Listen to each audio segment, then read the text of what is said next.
Coming up next, it's a hearing on the effectiveness of the 1989 Housing and Urban Development Reform Act. The act was passed by Congress to prevent waste and political favoritism at HUD. The hearing was held Wednesday by the House Government Operations Subcommittee on Employment and Housing. Subcommittee members heard from HUD Secretary Jack Kemp and other department officials. The Assistant Controller General of the General Accounting Office also testified and delivered a report concerning the organization and financial management of HUD.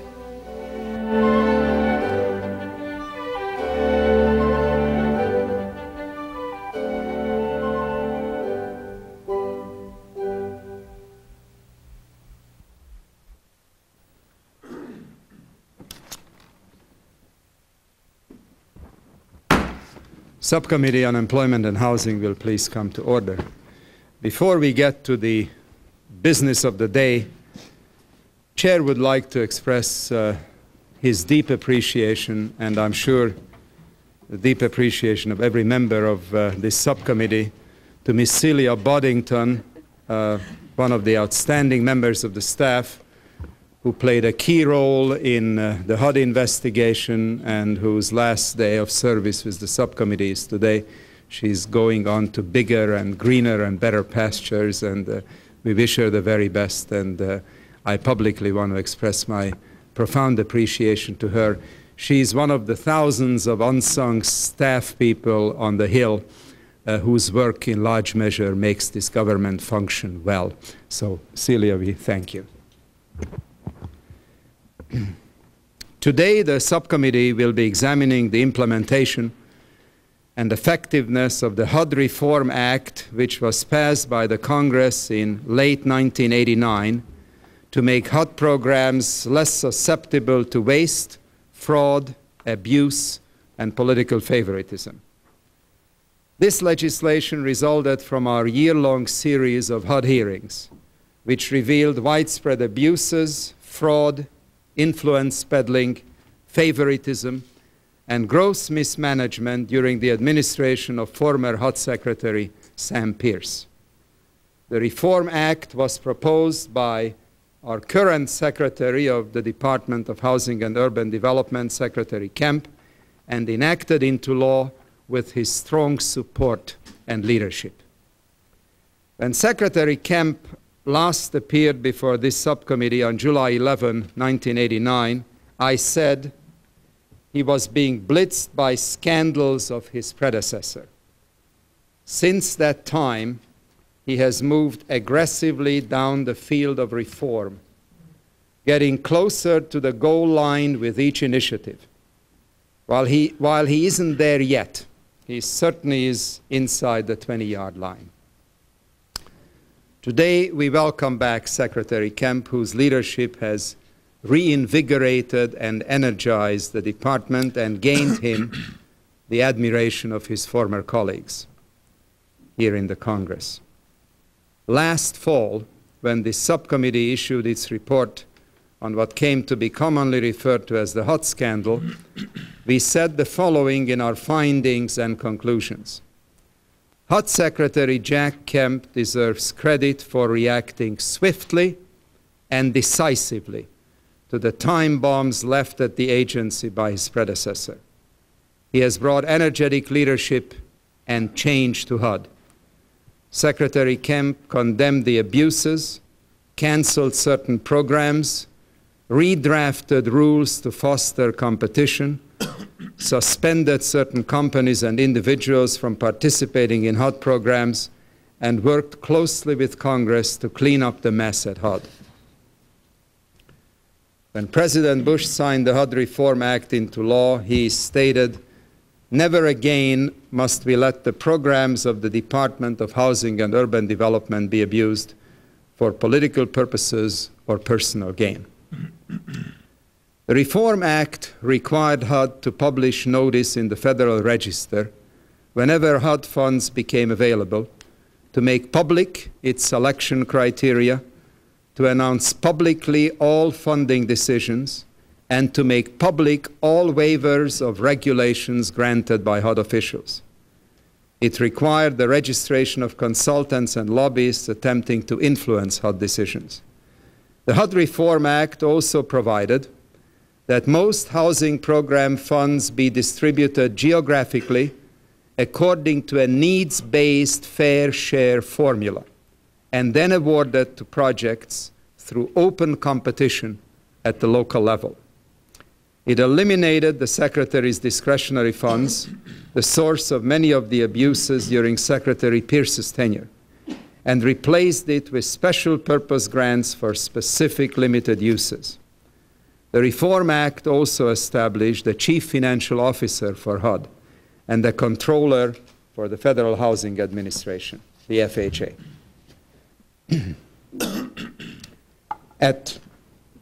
At today's hearing, we will be examining the HUD Reform Act to determine whether there have been any unreasonable delays by HUD in issuing rules and regulations to implement the reforms, whether it is accomplishing what Congress intended, and whether any additional reform legislation is necessary.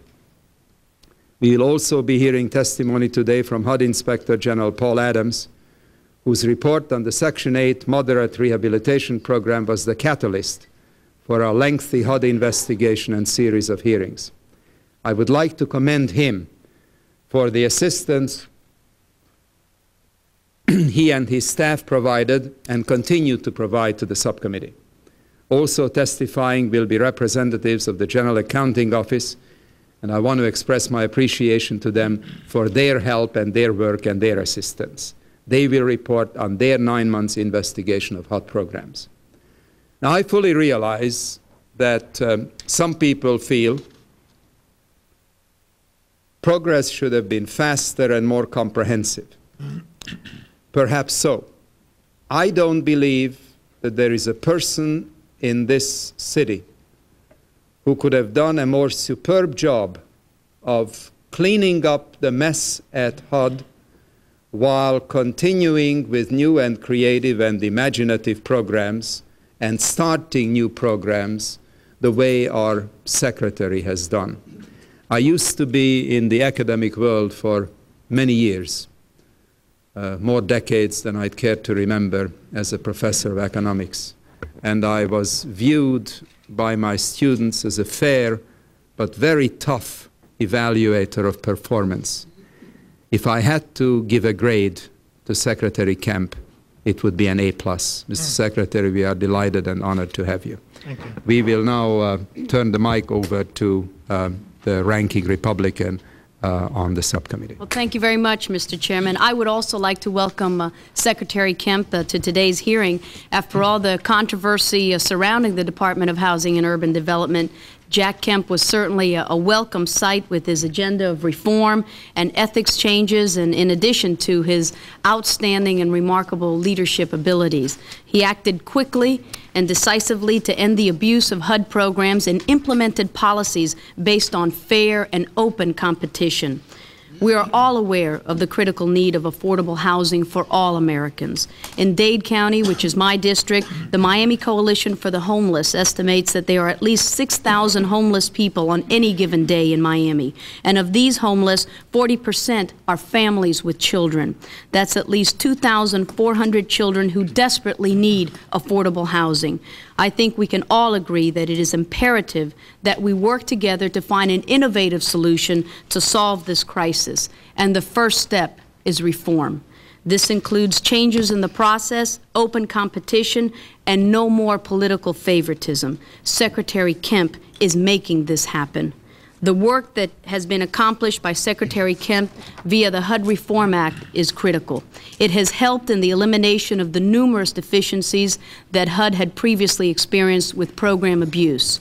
As President Bush has stated, these reforms at HUD are a necessary part of this administration's efforts to ensure that the highest standards of integrity, of efficiency, and of fair play will apply throughout the federal government.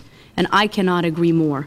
With the necessary reform of the programs and the policies at HUD and the superior leadership of Jack Kemp, we are all aware that we are well on our way of finding workable solutions to fulfill our need for affordable housing in all of America. I'd like to welcome all of the witnesses here today, and I look forward to their testimony, especially Secretary Kemp's, on the effectiveness of the HUD Reform Act. Welcome all. Thank you very much. I'd now like to call on my friend and colleague from Connecticut, Congressman DeLauro. Thank you very much, Mr. Chairman. I too would like to welcome Secretary Kemp here this morning. I'd like to commend you, Mr. Chairman, for holding this hearing on the implementation of the Reform Act, but also, since I am a new member here, is to commend you on your dedication in exposing the abuse that occurred at the Department of Housing and Urban Development. That scandal really, in fact, shook the public's confidence in government. The tireless efforts of the subcommittee members and the staff in conducting 27 hearings, which ultimately led to the Reform Act, cannot be underestimated. It's always disturbing to learn that a government agency is being mismanaged. However, it's a relief to know that there are ways in which we can correct the continuation. And the Reform Act is such a piece of legislation. I want to commend Secretary Kemp for his assistance to the subcommittee while investigating the problem at HUD, and for the energy and the leadership he has brought to the department. His leadership has been instrumental in revitalizing the reputation of the department. Also, Inspector General Paul Adams deserves credit for his role in bringing the problems at HUD to the attention of the subcommittee. It's our hope that the problems are a thing of the past, and we can now focus on providing affordable housing to all those who are in need. In fact, according to recent figures, those in need of housing has increased this year with a drop in home ownership levels, the first such drop since the 1930s. In my own district, in the city of New Haven, which is the 7th poorest city in this nation, housing shortages are the norm, and affordable housing remains an acute problem. Along with health and education, it remains a top priority on our domestic agenda. We made a commitment to decent housing in this country back in 1949. We need to continue that commitment for the 1990s. I look forward to the testimony of the Secretary this morning and the other witnesses. Thank you so much, Mr. Chairman. Thank you very much. I'd like to call on the most effective and able member of this subcommittee, my good friend from Arizona, Congressman Kyle. Thank you, Mr. Chairman. I can't let the opportunity pass to compliment you as well. I think both you and the gentlelady from Florida have well stated the purpose of this hearing and the appreciation that we have for the job that Secretary Kemp has done. I think it's a testament to you, Mr. Chairman, and also to Secretary Kemp that the Secretary would be here for this hearing today before a mere subcommittee. As you know, the practice in this town is for secretaries only to testify before full committees. Jack Kemp isn't that kind of a person. He's a hands-on leader. And as you said, it is significantly because of his leadership that we are well on the way to not only reforming HUD, but continuing the programs that assist the people of this country with respect to housing. I just want to compliment the Secretary for a tremendous job he's done, and also add my appreciation to the others, Mr. Secretary, for your being here today. And also, I should say, as a good leader, you have assembled a great team, and I know that you attribute a lot of the success to that as well, and I compliment you for that as well. Thank you very much. I'm delighted to call on another new colleague who has already established leadership in the field of both housing and labor, Congressman Lucan of Ohio. Thank you, Mr. Chairman. Very briefly, a lot has been said and should be said about the role that you have played in bringing focus and attention to the fraud and mismanagement that has plagued HUD, and you are to be congratulated for that effort. And I know, as from my years as the mayor of Cincinnati, the tireless energy that the Secretary has brought to his job, his creativity, imagination, and his efforts to clean up the fraud and mismanagement. And I look forward to your testimony today, Mr. Secretary. Thank you very much. Before I call on my colleague from Connecticut, I'd like to take a moment to express my own personal appreciation to the extraordinary work and integrity and commitment that Congressman Chris Shays brought to this investigation during a very difficult period in the life of this subcommittee. Had it not been for the straight arrow integrity of Christopher Shays, it would have been very difficult to conduct the hearings in a totally nonpartisan, bipartisan fashion. He poured himself into this work, and I am profoundly grateful to him. I'm delighted to call on my friend Chris Shays. Thank you, Mr. Chairman, for those very gracious words. I just want to welcome Secretary Jack Kemp and also Al Delabovi and Frank Keating as well to this committee, and to thank you all three for being here and for the good work that you are doing. And obviously, Mr. Chairman, I want to just thank you for how this committee has been conducted over the last few years. The HUD scandal, rather than destroying my faith in government, actually the reverse happened, because it proved to me that the administration and Congress can work together under your leadership. It proved to me Republicans and Democrats can work together. For Congress to have agreed to reform after such a short period of an investigation and to have done it so well and to have worked so closely with the Secretary, I think is a credit to Congress as well. So obviously the work has begun, and my only hope, Mr. Secretary, is that you decide to stay a long time at HUD to fully implement these reforms, because you are a real asset to HUD and to the country. Thank you, and thank you again, Mr. Chairman. Thank you very much. Ms. Secretary, let me also welcome and express my appreciation to Al Delabovi, your most able Undersecretary, and your exceptionally talented General Counsel Frank Keating for the work they have done, both in helping you clean up the department, run the department, and in being of enormous help to this subcommittee. So I want to welcome all three of you, and deviating from our customary practice, obviously we will not ask you to be sworn in, but we welcome you and ask you to proceed any way you choose. Your prepared testimony will be entered in the record, and we are anxious to hear from you. Well, Mr. Chairman, first of all, may I say that it is a pleasure and honor to appear before this committee. I think we've used every metaphor in Western civilization to explain the problems at HUD over the past few years, from clearing the decks to cleaning out the swamps to taking on the Augean stables without the benefit of any rivers. I thought I had used up all the metaphors, but you used a new one, and it caught me by surprise when you talked about football and that I had been blitzed. I had technical advice when I did that. I now feel more comfortable before this committee, Mr. Chairman.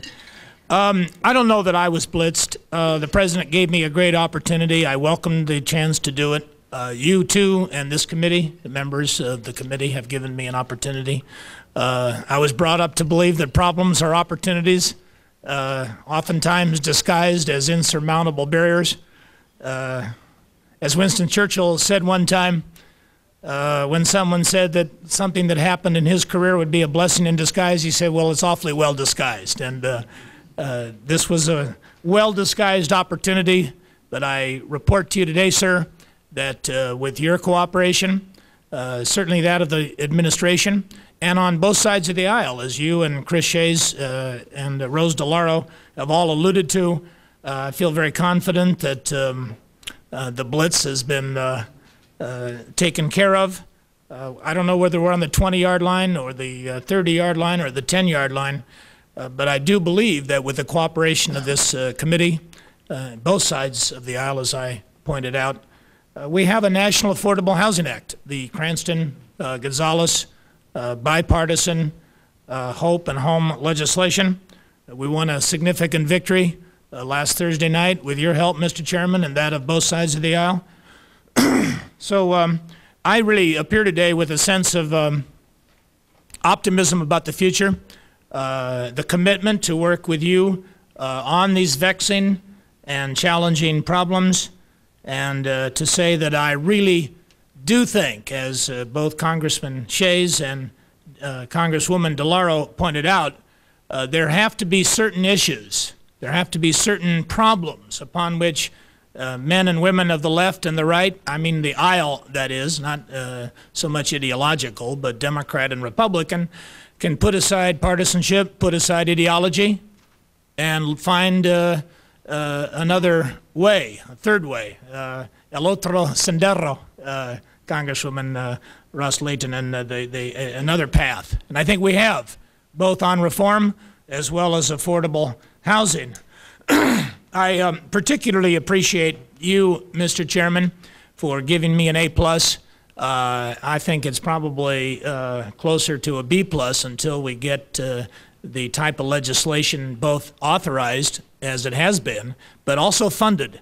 I will not see my role completed in reform until we have the type of level of appropriation that really can match the rhetoric of all of us on this in this room.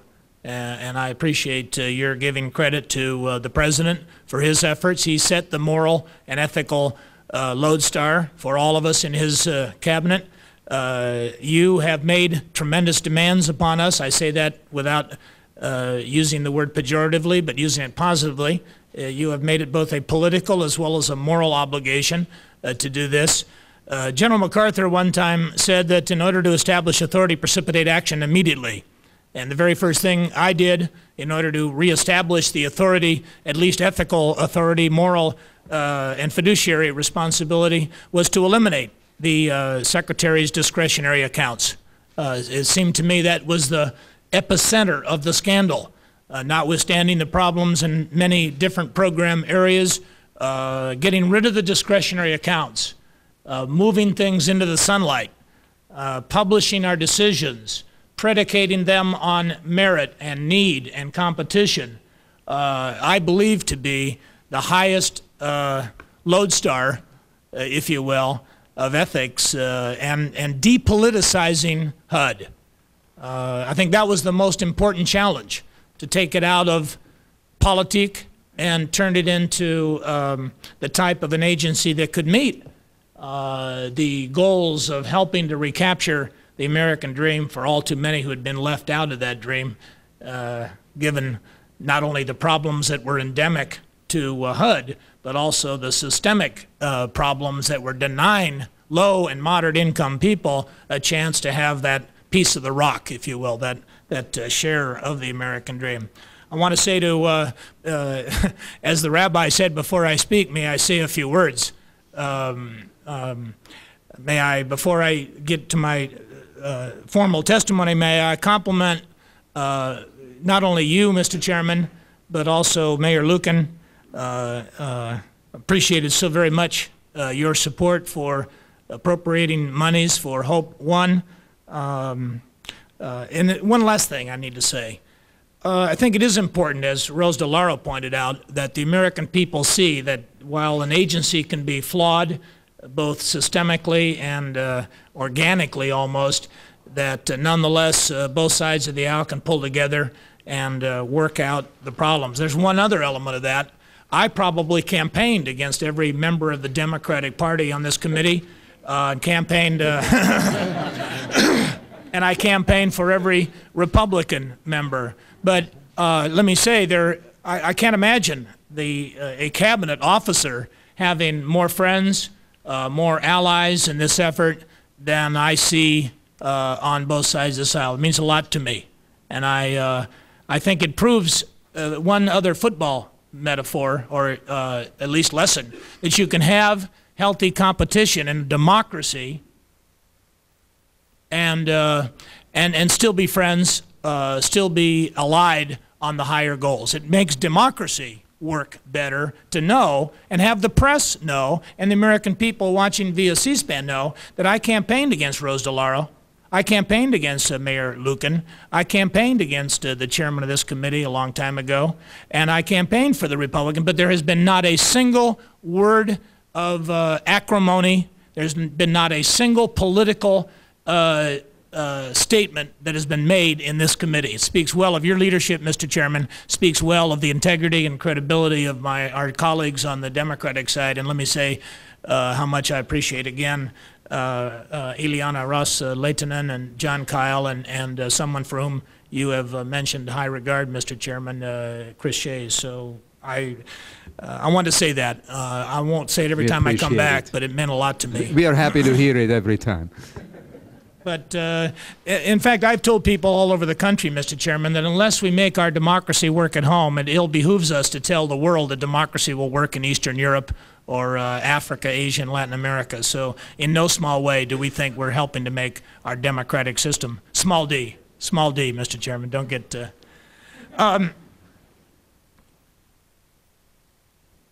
when you began your hearings on the mod rehab program and abuses, 2 years ago, Mr. Chairman, you made a portentous statement, indeed visionary, if you will, that a system which allows an outrageously frivolous distribution of hundreds of millions of dollars on the basis of influence peddling rather than the desperate need of families and children in dire need of a roof over their heads, it cannot, indeed you said it will not be tolerated. I want to say that I heartily endorse your moral outrage as well as your political tenacity in helping to push through the reforms that were necessary to make this agency credible. And that is the sole purpose of an agency's integrity, to make it credible to the public. And as I said earlier, I don't think we would have gotten the National Affordable Housing Act passed, the first major and rather dramatic new direction in housing policy in this country, passed the Congress, absent the cooperation of the administration, both sides of the aisle, this committee, and of course the very able leadership of Deputy Delabove and General Counsel Keating, and the very fine team that we have assembled, and the wonderful career people at HUD.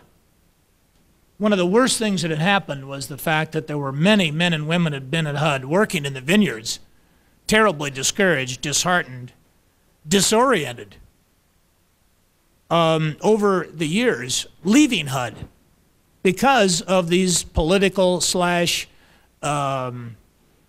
ethical problems, as well as the waste, fraud, and abuse you talked about.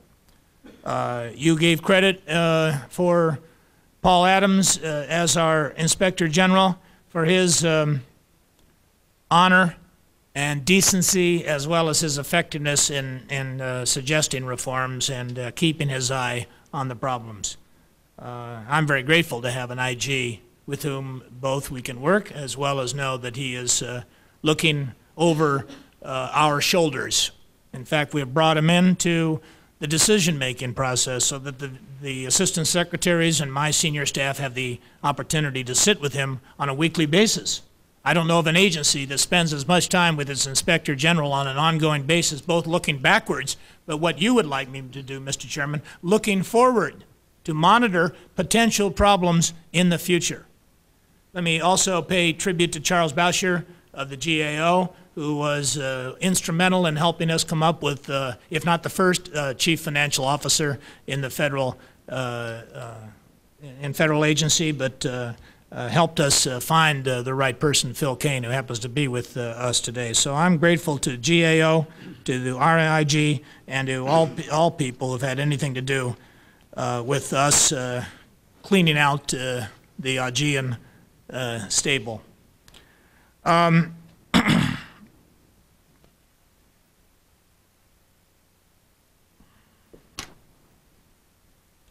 Let me get to the point that you addressed a little bit earlier, Mr. Chairman. Our reform is an ongoing and a time-consuming, and may I add parenthetically, going to be costly.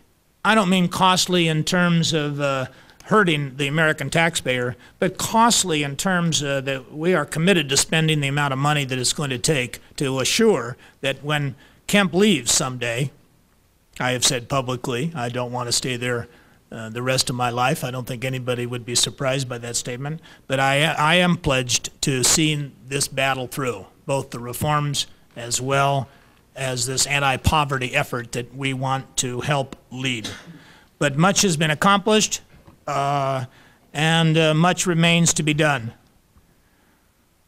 Let me assure you and the members of the committee that we are absolutely, unambiguously committed to taking any action that is appropriate and necessary to correct faulty program designs, improve the management, and maintain the highest possible ethical standards for HUD and our employees.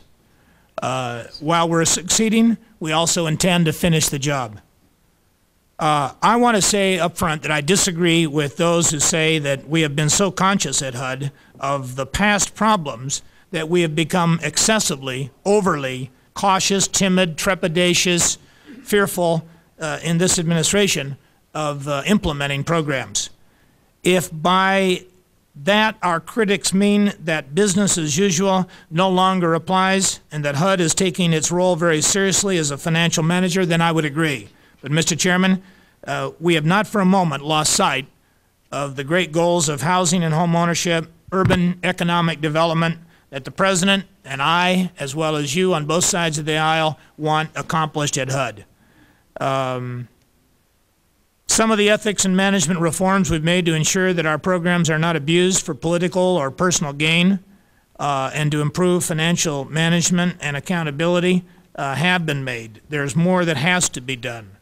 But both Al Delabovi and Frank Keating have helped to take the lead in ensuring not only, I think, prompt implementation, but are constantly looking for new areas of reform and management changes, as well as financial accounting opportunities.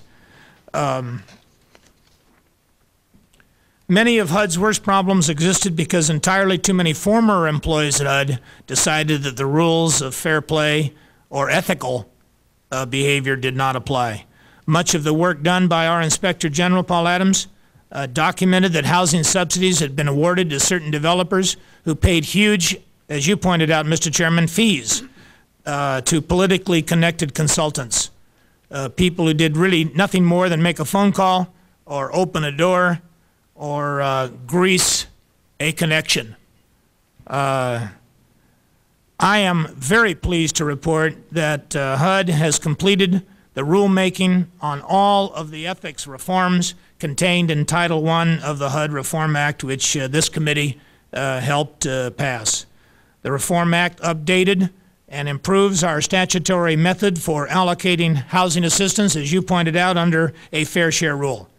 It requires statutorily that funds allocated pursuant to the fair share formula be competitive. And of course, as you pointed out, it is all subject to sunlight, published in the Federal Register. And in the spirit of that reform, we've been following the competitive requirement for the last 2 fiscal years. There's more to do, we admit, but we think we're well on the way.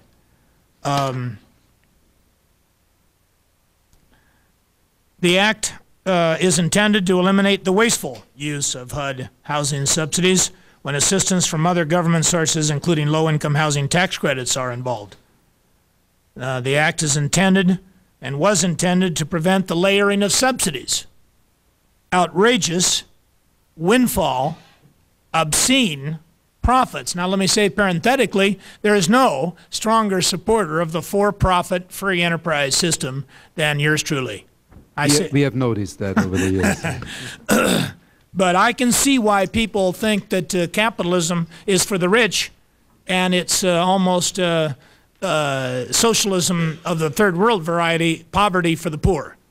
And we are absolutely committed, Mr. Chairman, to making sure that while there's a profit, that when a profit is guaranteed, a cash flow is assured, where little equity or risk capital is put up as part of the venture, that there not be the type of profit in these so-called public-private partnerships, which were so abused in the past, take place and lead to such egregious distortions of our capitalistic economy, our democratic capitalistic economy.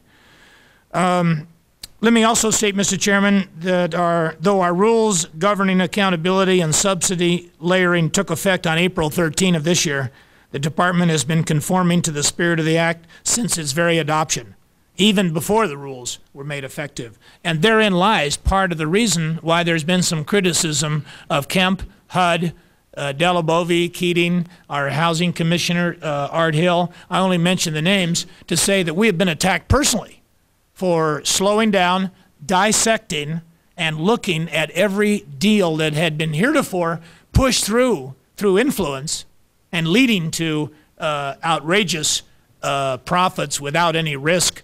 I felt a moral as well as a political obligation to slow the process down, not stop it, but slow it down, look at it, and make sure that it was fair to the taxpayer, that met the needs test, helped low-income residents get affordable, decent fit housing, and still gave a incentive to a developer.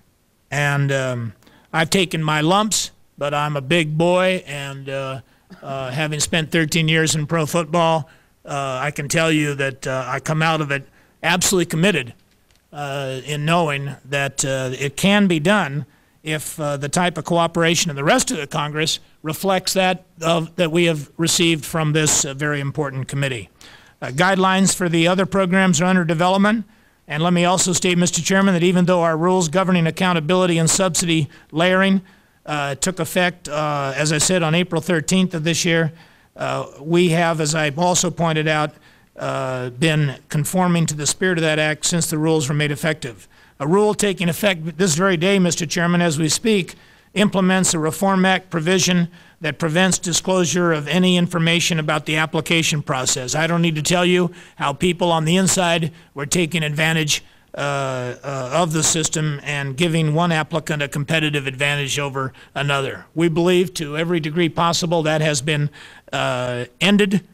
We've implemented Reform Act provisions that limit the awarding of discretionary housing assistance to specific critical situations, and that terminate discretionary funding under the CDBG, the Community Development Block Grant Program. Let me applaud your comment, Mr. Chairman, in the HUD Investigation Subcommittee report that the need to take politics and discretion out of housing applies equally to the executive as well as the legislative branch. Enough said. The legislative branch has as much responsibility to remove discretion and subjectivity as does every agency, and your leadership very much appreciated in making that view well known. We have implemented the Reform Act provisions that only the Secretary or an Assistant Secretary can waive regulations, and as you pointed out, they have to be published, and the reasons for it. Regulations will take effect next week that require the registration of all consultants and lobbyists who do business with HUD. It prohibits the payment of fees to consultants that are based on the assistance that is ultimately received. Awards should not be made on the basis of hiring the right consultant, and lobbyists shouldn't be paid fees for doing nothing other than making a phone call or opening a door. Finally, the Reform Act improves our ability to punish improper conduct. You gave us a very important responsibility and opportunity. That is to allow the department to impose civil penalties, civil money penalties, and these penalties will become effective on June 21. Now let me say candidly that the implementation of the fullest nature of these provisions took longer than many of us would have liked. We could have implemented some of them more quickly just through an interim rule.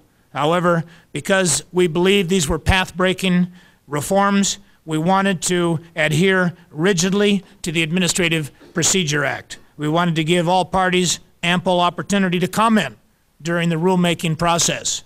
We wanted to ensure that in developing strict ethics rules, we did not somehow inadvertently restrict participation in the department's programs by those who are legitimately entitled to benefit, given the need that exists in this country.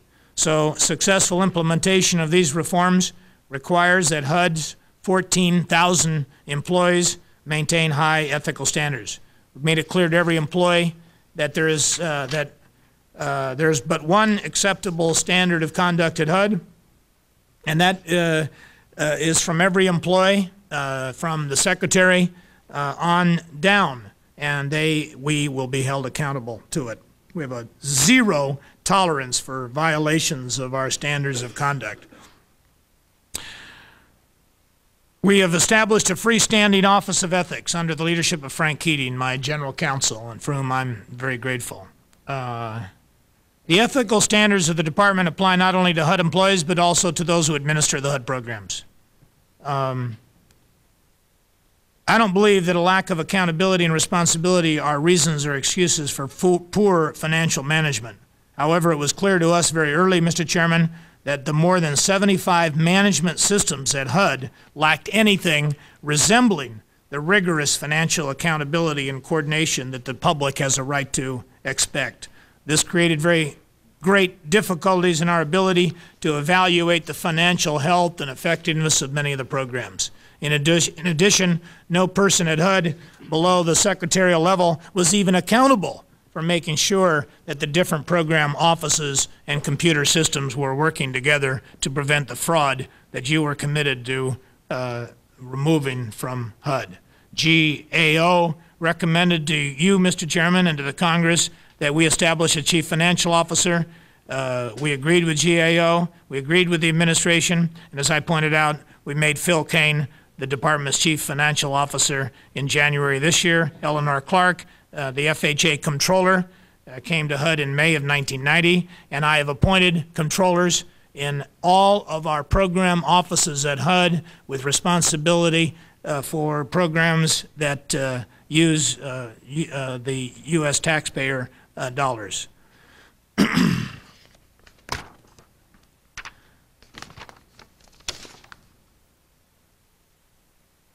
Let me turn to what I've asked the CFO briefly. Briefly, may I turn to what I've asked the CFO to be responsible for in resolving existing material weaknesses and establishing financial controls to minimize any future problems. I've asked the CFO, Mr. Kane, to take the lead in the development of a new Section 8 accounting system. An audit firm recommended to us several changes that would affect the Section 8 subsidy program, which today assists more than 2.5 million low-income families. The end result, Mr. Chairman, will be a fully integrated Section 8 information system that will enable us to process, track, and verify the Section 8 payments, something that was never, ever done under previous administrations. While implementation of the plan will be costly, the cost savings will ultimately result because we will be improving our ability to control fraud, the overpayment, and payment to ineligible recipients, which were so manifestly represented in the IG's reports. We are addressing the material weakness in response to the closing agent scandal, or the so-called Robin Hood. As part of our effort to improve financial management, we've begun to develop an online, integrated, single-family accounting management system, the SAM system, which will help us prevent past problems such as Robin Hood, excuse me, by improving the tracking of the closing date from the time of the sale contract acceptance through closing and permitting immediate reconciliation of the closing documents with the money being wired by the closing agent to the Treasury. I'm deeply concerned that the HUD appropriations bill that was approved last week somehow denies funding to implement the CFO Act of 1990. We recommended the creation of a CFO at HUD along with GAO because we were convinced that a CFO was critical to our ability to improve the financial management system of HUD and safeguard the hundreds of billions of dollars in resources that the department manages over the years. The CFO's Act gives agency chief financial officers the tools they need to protect against waste, fraud, and abuse, and in my view, it was short-sighted for the Appropriations Committee to not want to fund it. Mr. Chairman, HUD's management reforms have been intended both to address problems identified by previous audits and studies. They've also helped us to identify other areas where financial reforms are critically needed. In no case has the need for financial reform been more evident than in FHA, Federal Housing Administration. I'm pleased to report that on May 7th, 1991, we published the 1989 FHA annual report. The first annual report, believe it or not, with financial statements since the 1970s. The 1990 annual report will be transmitted to Congress in July. We now have our first clear and reliable indication of the status, and while the challenges are great, I'm sure with the reforms that were made of FHA, we can make sure that it is actuarially sound, meeting its social goal of helping low and moderate income first-time homebuyers.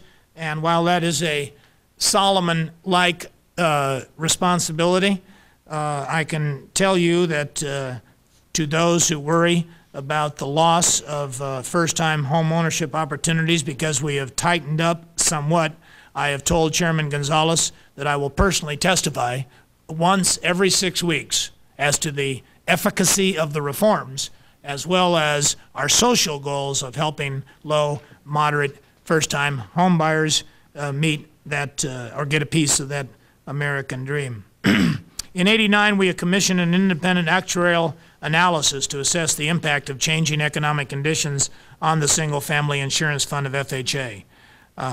Before I close, I want to pay a special tribute to the tremendously hardworking, very dedicated career employees at HUD who are committed above all to the job of delivering assistance fairly, competitively, and responsibly to those who seek housing opportunities and the opportunity for a better life. Later witnesses will state that the department has not corrected all of the problems that have been uncovered. That's to be expected. We are held to a higher standard. That is the right thing to do. And no one is more aware of the challenges ahead than is the Secretary and, of course, you, Mr. Chairman. But the process began a little more than 2 years ago. We believe, as you pointed out, we've made significant progress. And I can report to you that we are going to restore financial and ethical integrity to every program that HUD administers. But I want to recognize, as I'm sure the committee also recognizes, that this process is going to be longer, more time-consuming, more complex, and, as I said earlier, costly. We know that many of the problems that we face were years in the making, and I guess it's a cliche to say they can't be corrected overnight. But the commitment is here, Mr. Chairman. It's there with you, and it's here with us.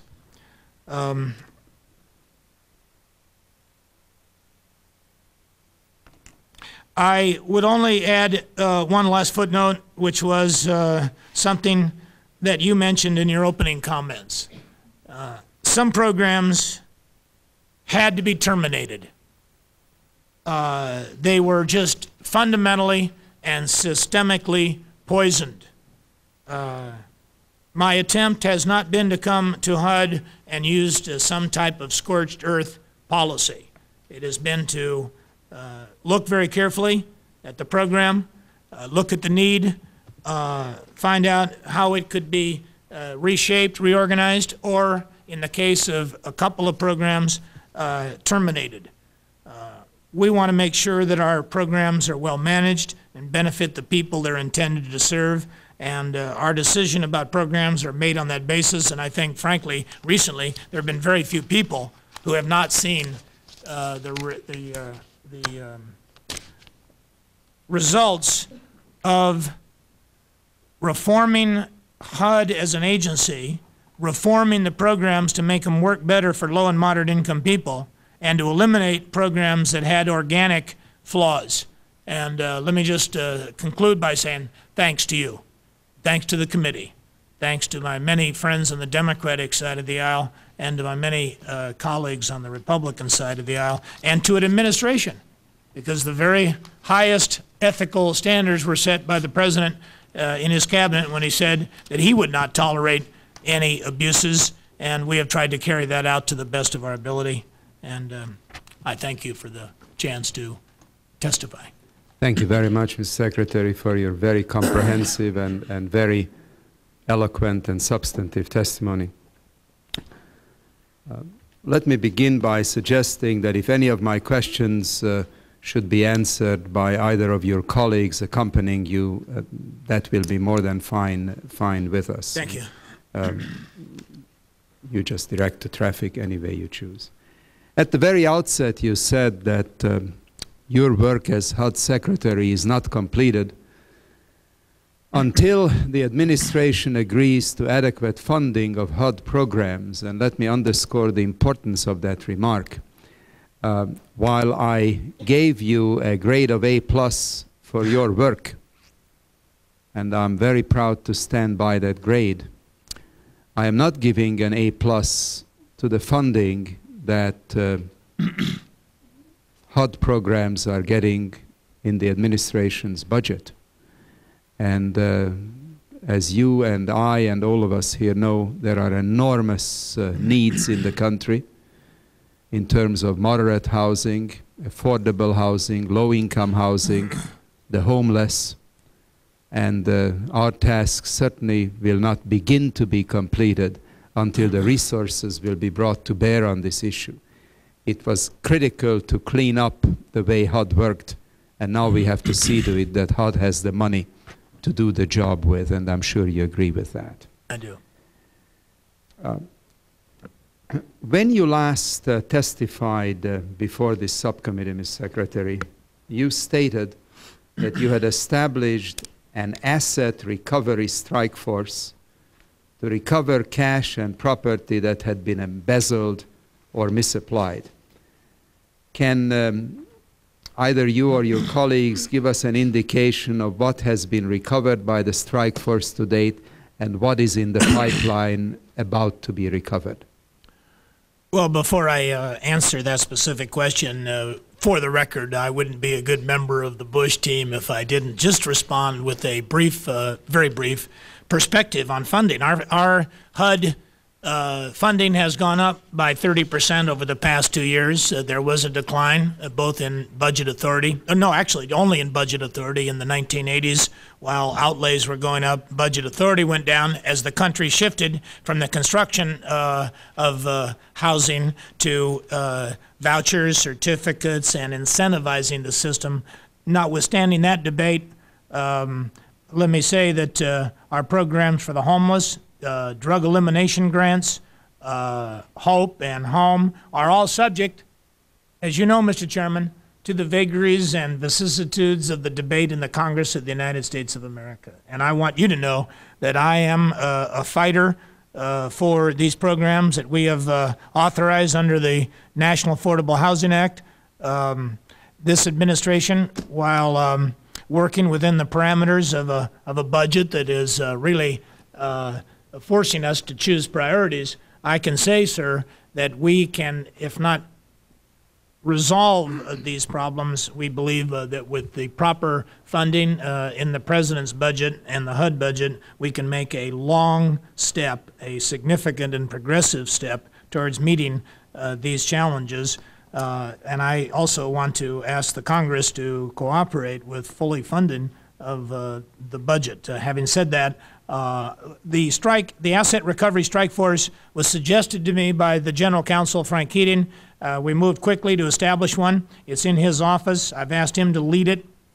We've had some successes, and so that I can save my voice for what I know will be another couple hours of questions, I'll turn it over to Frank Keating. But in so doing, I say to Frank and my General Counsel, Frank Keating, thanks for your efforts, and thanks for suggesting that we could not only stop embezzlement, which was so outrageous as to lead to a Robin Hood, that we can begin to form an asset recovery strike force that can recover taxpayer dollars on behalf of the Treasury and the American people. Frank, do you want to give the chairman a more specific response to how much you've been able to recover? Yes, Mr. Secretary. Mr. Chairman, as of this date, over 50 administrative sanctions have been taken. 3 civil actions have been filed under the False Claims Act or other common law theories seeking the recovery of $5.6 million. $5.695 million have been recovered as a result of payment after formal demand, recovery of property, settlements, and restitution in criminal cases. I might say, as a result of the Secretary's authorization for the creation of this group, that we have developed at HUD a very close relationship with the FBI and the other investigative agencies. As a matter of fact, Director Sessions of the FBI has made HUD cases, the HUD scandal, the #2 priority of the FBI, and they have been enormously helpful. Of course, our Inspector General has as well, and I'm very pleased, as the Secretary has indicated, that this has not only been a successful vehicle in the past, but it continues to be successful in our relationship with the various law enforcement agencies, and the Department of Justice could not be better. Thank you very much. Mr. Secretary. Mr. Chairman, and people are behind bars. People that were subject to the headlines in these embezzlement cases were convicted, prosecuted, convicted, and sentenced, and there are people behind bars. I think it's important for the American people and the Congress to know that that's a very strong signal to put someone behind bars for up to 5 years for those types of embezzlement cases. Mr. Secretary, both the General Accounting Office and the Inspector General's Office point to insufficient staffing levels at HUD. HUD staffing level has fallen from 17,041 persons in 1980 to 13,264 people in 1990, while during this period HUD has become a vastly more complex agency. Do you believe that you now have an adequate staff to run the department effectively to accomplish its mission? I'd like to have my deputy, Al Delabovi, address this from a specific standpoint, but I believe that at the moment we have an appropriate level of staffing. The subject, the better training, the focus of attention on these problems, the help that we've gotten from the outside, including the IG, the GAO, this committee, the Congress, the people who have the skills. I really think we have done more with perhaps less in response, Mr. Chairman, to this tremendous fiscal demand to get spending under control and not allow agencies to burgeon and grow topsy-turvy as HUD had over the previous 20 years. So, Al, do you want to elaborate? But I think it is, we do have an appropriate level of staffing right now. I am open to suggestions, as I was under the CFO Act and bringing in controllers, but let me ask Deputy Delabovi to elaborate. Mr. Chairman, we've increased the staff, obtained authorizations, appropriations for an increase of over 500 people in the current year. We have been able to use and obtain the resources we needed for the creation of the Chief Financial Officer, the controllers. We are now in the process of establishing regional controllers, and we have the resources to do that. I think it's important to keep in mind that the changes that Secretary Kemp has brought about at HUD are not routine. They're far more significant for the organization because they really reach beyond the adaptive capacity that exists in an organization, and they certainly affect people, but not just the numbers, also the capabilities, their experiences, their potential, also the structure of the organization. And that means who reports to whom, how the responsibilities are divided up and coordinated, as well as our systems. The Secretary talked about that, the processes, the procedures through which we do things, and finally, the style. What do our managers say, how they spend their time, where they focus their attention. So all of these elements are being looked at and adjusted. As we finish that kind of change, and it's going to take several years to go through that, we may find that we need additional staff. We will not hesitate to ask for additional staff as long as we know what it is they are going to accomplish, and as long as we are certain that we need more people, that there aren't people existing in the organization who are doing things that no longer need to be done. But as I say, the 500 is a sign. We've requested them, and we're in the process of hiring them. Mr. Secretary, on April 29 of this year, this subcommittee held a hearing addressing HUD's lead-based paint abatement program. We heard some horrifying testimony about the damage that has been caused to young children who live in an environment where lead-based paint is present. What action will HUD be taking to ensure that HUD-regulated and subsidized property is lead-free at the earliest possible time? It's a daunting issue, as you point out, Mr. Chairman. The American people, the Congress, the two leaders of the appropriations in the House and the Senate, Congressman Traxler, Chairperson Barbara Mikulski, have constantly and continually been urging, I'm not going to say cajoling, but or forcing us to act, but staying on top of this issue. It's one that we have both as a political as well as a moral obligation. And the stories, as you point out, are horrifying. In private housing, we proposed a $25 million set-aside within the home program. I've called it a block grant. Others have disputed that, but the home program above and beyond CDBG, we've asked for $1 billion in '92, 25 million of which to set aside to abate lead-based paint in private low-income housing. It would be the first funding specifically targeted at this abatement in private housing. Funds are available through existing HUD programs from Title I and home improvement loans, several FHA rehab and loan insurance programs, as well as the near $3 billion CDBG program for FY92. We've issued guidelines for abatement in public housing. We have suggested for the very first time that the CAP program, the Comprehensive Improvement Assistance Program monies, the so-called modernization program monies, abating lead-based paint is a priority consideration for the use of the CAP monies, which I think are $2.5 billion or so in FY92. Working with EPA, we've begun training for public housing authorities and their staff to use guidelines for abatement, and those classes and training programs are underway.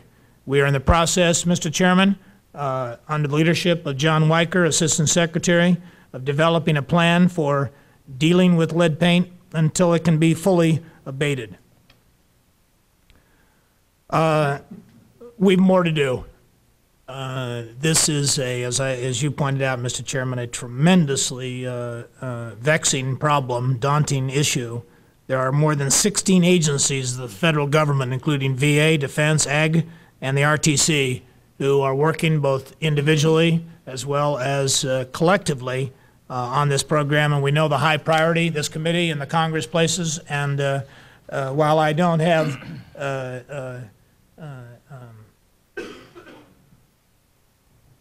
well, I can't candidly say that we have done enough.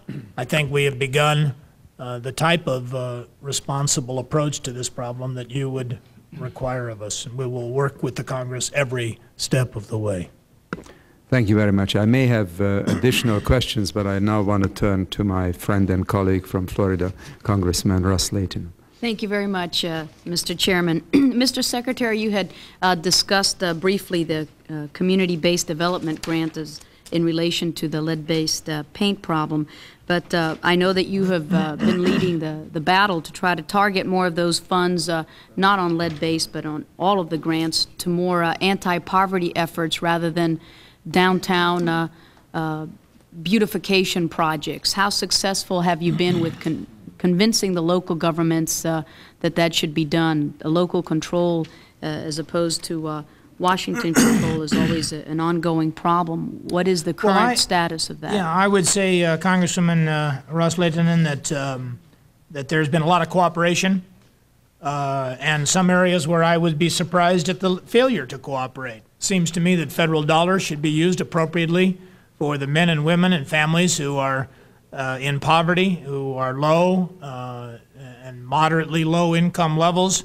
CDBG, as everybody knows, was being used for everything from, with all due respect, to libraries, from libraries to swimming pools. And I got the National League of Cities, as well as mayors throughout the country, to cooperate in tightening up, and Congress cooperated as well in making sure that CDBG was aimed at fighting poverty at low and moderate income communities, at least 70% of CDBG. That is up from, I think, 60 in previous years. Rather than just putting, a limit on the use of the money, I think what I have tried to do is suggest that there should be a continual effort to combat poverty. I don't think we've done enough. We're in a world in which we're watching democracy and freedom capture the zeitgeist for democracy all over the world. But what a shallow victory it would be to gain the world for democracy and lose our soul at home. And the soul of America is in how we treat the poor, how we treat people who have been left out, how our democracy is working for the new immigrant or the poverty-ridden, despair-plagued inner city or a pocket of poverty in rural America. And I think of all the things for which I am most proud, it is leading, not leading, that is far too exaggerated, but helping lead a consciousness-raising effort in this administration. The President asked me to head up his Low-Income Opportunity Board, the so-called Empowerment Task Force, but also to remind Congress of the necessity of seeing through this war on poverty, not by just the expenditure of money, but by reforming programs, spending monies smarter, making sure that they meet the target set down by Chairman Lantos, and also help liberate people from the condition of poverty or dependency that so often has plagued our welfare programs in the past. We're a far cry from seeing a success in that area as we have seen in watching Hungary or Poland or Czechoslovakia move to democracy. And I don't think our job will be over until we have won the war, or at least accomplished significant progress and dramatic changes. And I appreciate very much Well, I congratulate you interest. for leading that battle on the percentage allocation change on those block grants. It's been a very hopeful sign in those anti-poverty efforts in South Florida. Another ongoing debate has been the congressional oversight of HUD rulemaking authority. Will you be proposing any changes, or would you like to see any changes, even if you're not going to propose them this year, in congressional oversight of your rulemaking procedures? I'm going to ask General Counsel Keating, who is part of an ongoing task force at HUD on reform, to address himself to this issue. Frank, you want to? Mr. Ross-Layton, and that was an issue that was of enormous concern to the Department and certainly to Secretary Kemp when we first came aboard, because there was a perception that reform efforts, things that we wanted to do, were transmitted to the Hill, and then an enormous amount of time took, enormous amount of time was required before the reform process was implemented. As a result of part of the HUD Reform Act, there was an amendment to that 7-0 process. Now, the numbers of days here for review by members are considerably shortened.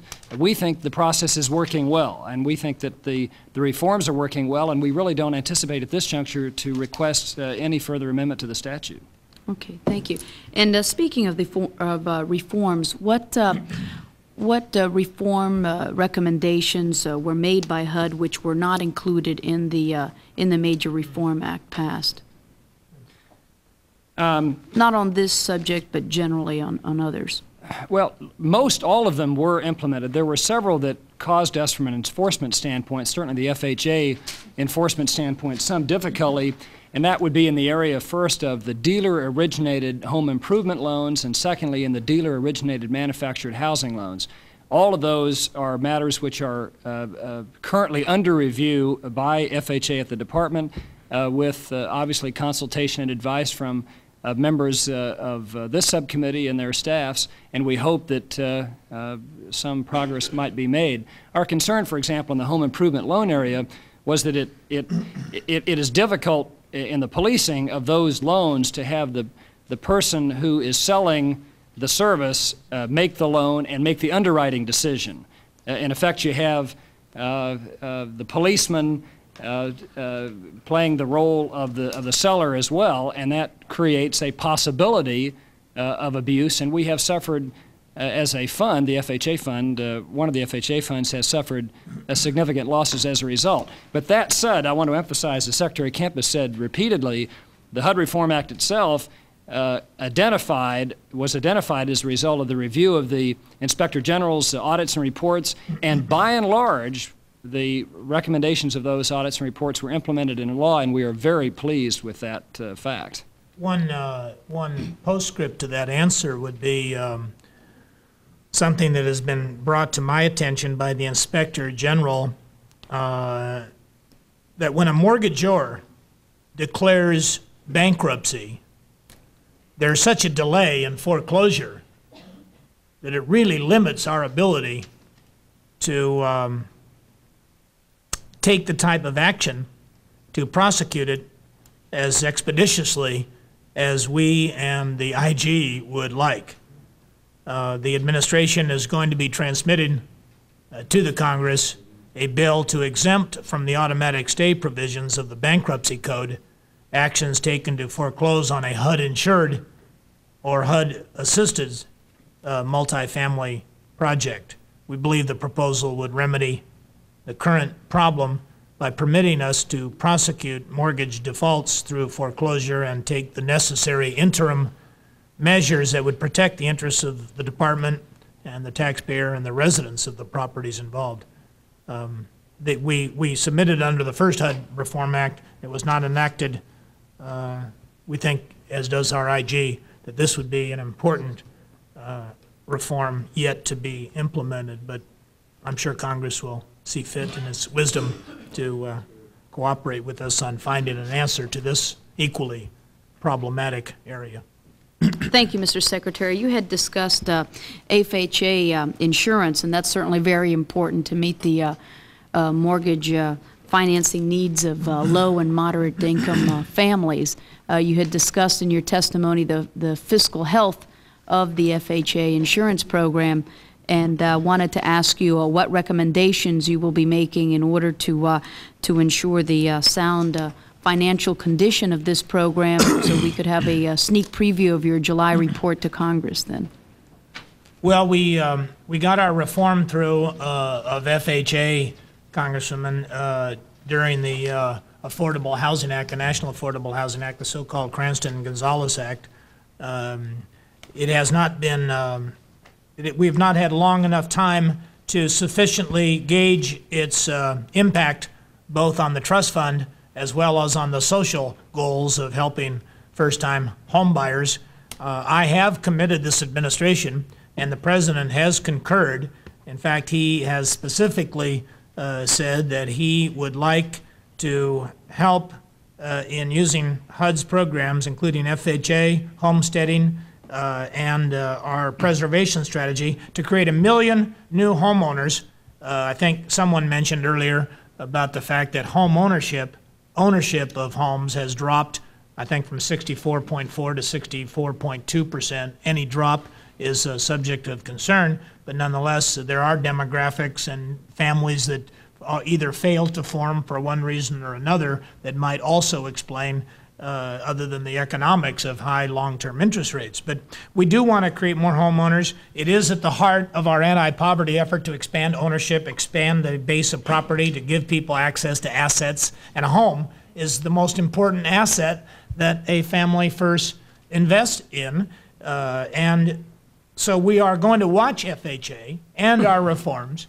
And as I said earlier in response to a previous question, I personally will be testifying, along with Art Hill, our housing commissioner, every 6 months as to both the efficacy of our reform in terms of meeting the actuarial requirements.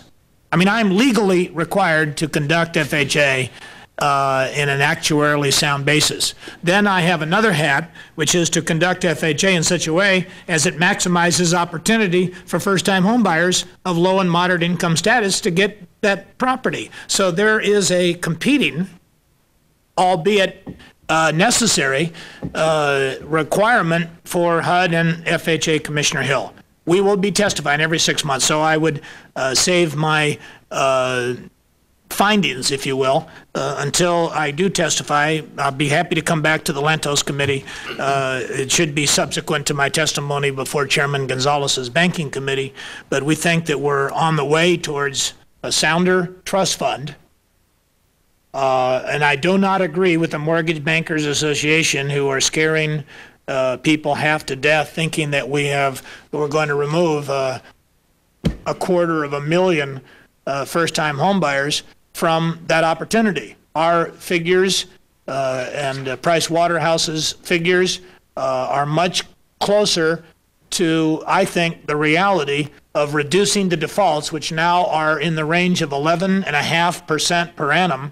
Out of 600,000 or 700,000 financed homes, we have a default rate of about 11.5%. We want to lower that to below 11.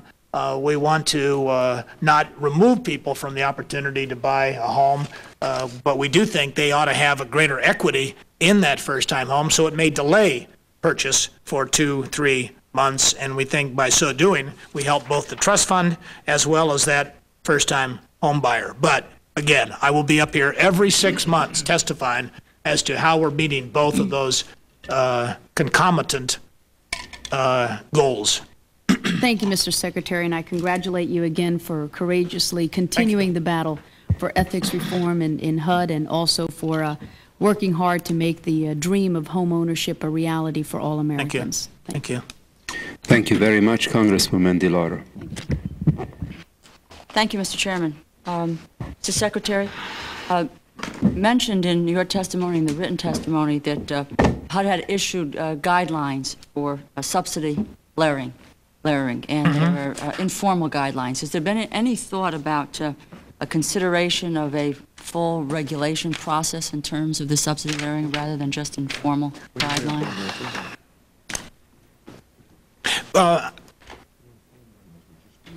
Al, go ahead. Deputy Secretary Delabove would respond to this question. The informal regulations or guidelines were used until we could get the regulations through the process, and they are in that process now, but we didn't want to choke off the business completely, nor did we want to continue on the old ways, which allowed the very high profits. So we tried out some guidelines informally, but we've now gone towards rulemaking with a full public comment period. I believe the comment period on that is just closed. We're analyzing the comments, and we'll take them into consideration before issuing the final rule, but there will be a final rule.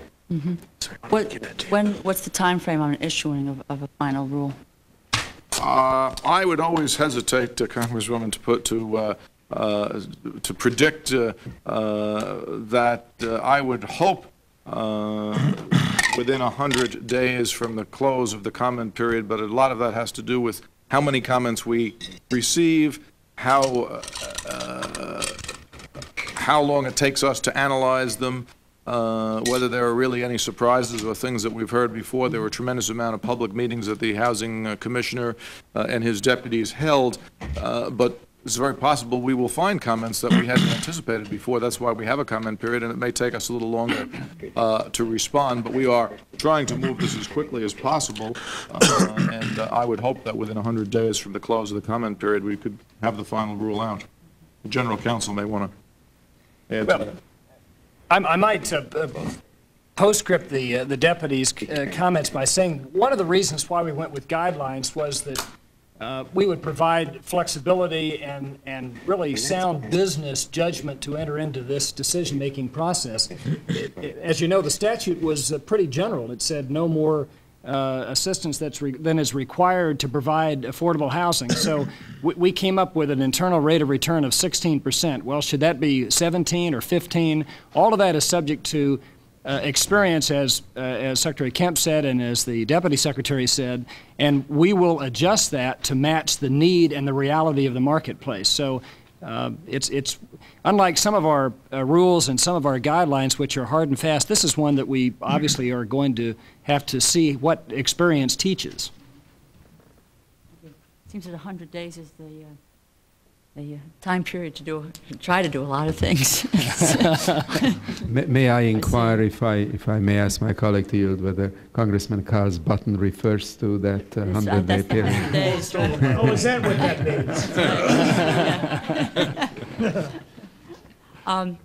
means? In the GAO report, there's a comment that said HUD's organizational structure is confusing and fragmented among many of its programs. For example, Section 8 policy formulation and program management is divided between 2 headquarters offices. This has resulted in a lack of program ownership and accountability. Can you just comment on that? Al, you want to? Al? Well, the programs of HUD grew up over a long period of time as the organization evolved. The Section 8 is probably the best example. The Secretary has made a decision that he would like to transfer and unify the Section 8 program under one of our Assistant Secretaries, the Assistant Secretary for Public and Indian Housing. We are proceeding internally with plans that we need to present to the appropriations committees. So we are trying to correct that weakness. We are also looking at other organizational streamlinings and effects. I would just hasten to point out that we're not anticipating a total reorganization. That kind of thing is very traumatic to a department, as you may know, and what we're trying to do is improve operations as the problems have been identified. Section 8 is clearly one of them, and we're making the change there, as well as a lot of little changes under each of the assistant secretaries and in each of the offices to respond to this overall reform effort. But we're trying to do that within the overall framework of running a department and keeping programs delivering and keeping our workforce aware of what's going on and productive. I have felt all along that Section 8 subsidies ought to be in public housing area, and I've wanted to shift them. I must admit it's taken a little bit longer than we wanted to, but the cooperation between Secretary Schiff and Secretary Hill has made it more possible, and we're moving as rapidly as possible to do that. Thank you. I have one more question, Mr. Chairman, which isn't related to the reform program, but since we have the Secretary here, I'll take advantage of asking the question. About this is a problem that's arisen in New Haven, and I know you've been to New Haven, Mr. Secretary. Right. Where we have some serious housing problems. This has to do with senior housing, the Housing Authority, where we had about 2 months ago an elderly woman who was killed, really stabbed to death by a resident of the complex. Now, this was a young man who was mentally unstable, who was living with his mother, who was a resident. Now, his mother was a resident there, he was, and we now have the situation where people are, now this is happening, and not having stabbings everywhere, but this is typical of what's happening in some of the senior housing where we have people who are disabled in some other way or are living in senior housing. And it's become a very critical problem. I just wanted to get some sense from you of this is happening elsewhere. What is it that we can really try to do about it? Well, by law, 202 housing is for elderly and handicapped men and women. The very first trip I took, Congresswoman, was to North Philadelphia, where I stayed in a 202 housing called Opportunities Towers, run by the very able and wonderful civil rights advocate, Dr. Leon Sullivan. It was eye-opening in terms of how well it can be run and how much 202 housing has done for the elderly. But you bring up one of the tragedies that does occur. I would not agree. I don't know if you meant to characterize this as a widespread problem, because I think in the main, 202 housing is a federal program that has worked. It's worked well, and by and large, it is safe and decent and fit and affordable. You have brought a case before this Congress that happened in New Haven, a tragedy. I don't think it appears to me to be a widespread problem. It might begin to be. That does not lessen our responsibility to make sure that every senior or indeed handicapped man or woman that's living in 202 housing deserves the same safety that we would require anywhere else in our cities or our country. You have my pledge, though, to do whatever you and I think are necessary to make sure that we look at the eligibility, that we provide the type of lighting, security. An even greater challenge to me is to do it in public housing. But I appreciate the tragic consequences of this. It seems not to be widespread, but I will keep an eye on it. I pledge to you. Thank you. It isn't the Personally. subject of this morning's hearing, and I would love to talk further about it and Okay. talk to the chairman. Thank you very, Thank very you. much, Mr. Secretary. Thank you very much, Congressman Card. Thank you, Mr. Chairman. You stole my line about the 100 days. I suspect that HUD will be a little more successful in getting these regulations out within that period than the Congress has been on the matter before us. I also want to compliment you, Mr. Chairman, and also allude to the remark that the Secretary made about the allusion in our subcommittee report to the necessity of the legislative and executive branches taking to heart as well the requirements that are necessary here to take politics out of, and largely to take discretion out of these housing programs. The earmarking history and so on has not been a good chapter, certainly in the history of the Congress, and we've seen, even on a couple of occasions since this Reform Act, the attempt by some members of Congress to continue the old practices. So I'm not sure what grade Congress would get. I won't ask the Secretary to grade us, but I would like to ask you, Mr. Secretary, and let me just say I that would welcome his grading the Congress on an individual basis. This represents a continuing challenge to all of us in Congress, and Mr. Chairman, particularly to those of us on the committee here who, of course, have a little more familiarity with it and who need to remind our colleagues of the necessity of conforming to this challenge. The question I'd like to ask you, Mr. Chairman, is whether, or Mr. Secretary, whether there are other reforms, looking now to the future rather than the past really, whether there are other reforms that you would like to alert us to today, things that either you've sought in the past and we haven't been able to accommodate yet, or things that you think might be on the horizon that we might begin thinking about. I realize that's an open-ended question, and maybe you and your cohorts would like to comment on it. Well, John, rather than outline some brave new world in terms of reform, I think we have the tools at our common levels in Congress and at HUD to make that agency the type of credible, give it the type of credibility that you and I and the chairman would like to establish, and I'm committed to that. I think right now, for the 2 years that at least I have left in the first 4 years of the Bush administration, I would like to focus on implementing the reforms that we got through. I think that is important. I mentioned one amendment to the Bankruptcy Act that we would like. You'll hear from the IG and the GAO several inclusive challenges that we have in terms of our accounting, in terms of management, removing the material weaknesses. So I think we've got a full plate ahead of us. But I committed to you, as I did to Chairman Gonzalez, that I would not let reform interfere with the necessity of implementing policies, programs that would help, policies and programs that would help meet the needs of the low-income anti-poverty effort that we want to help lead.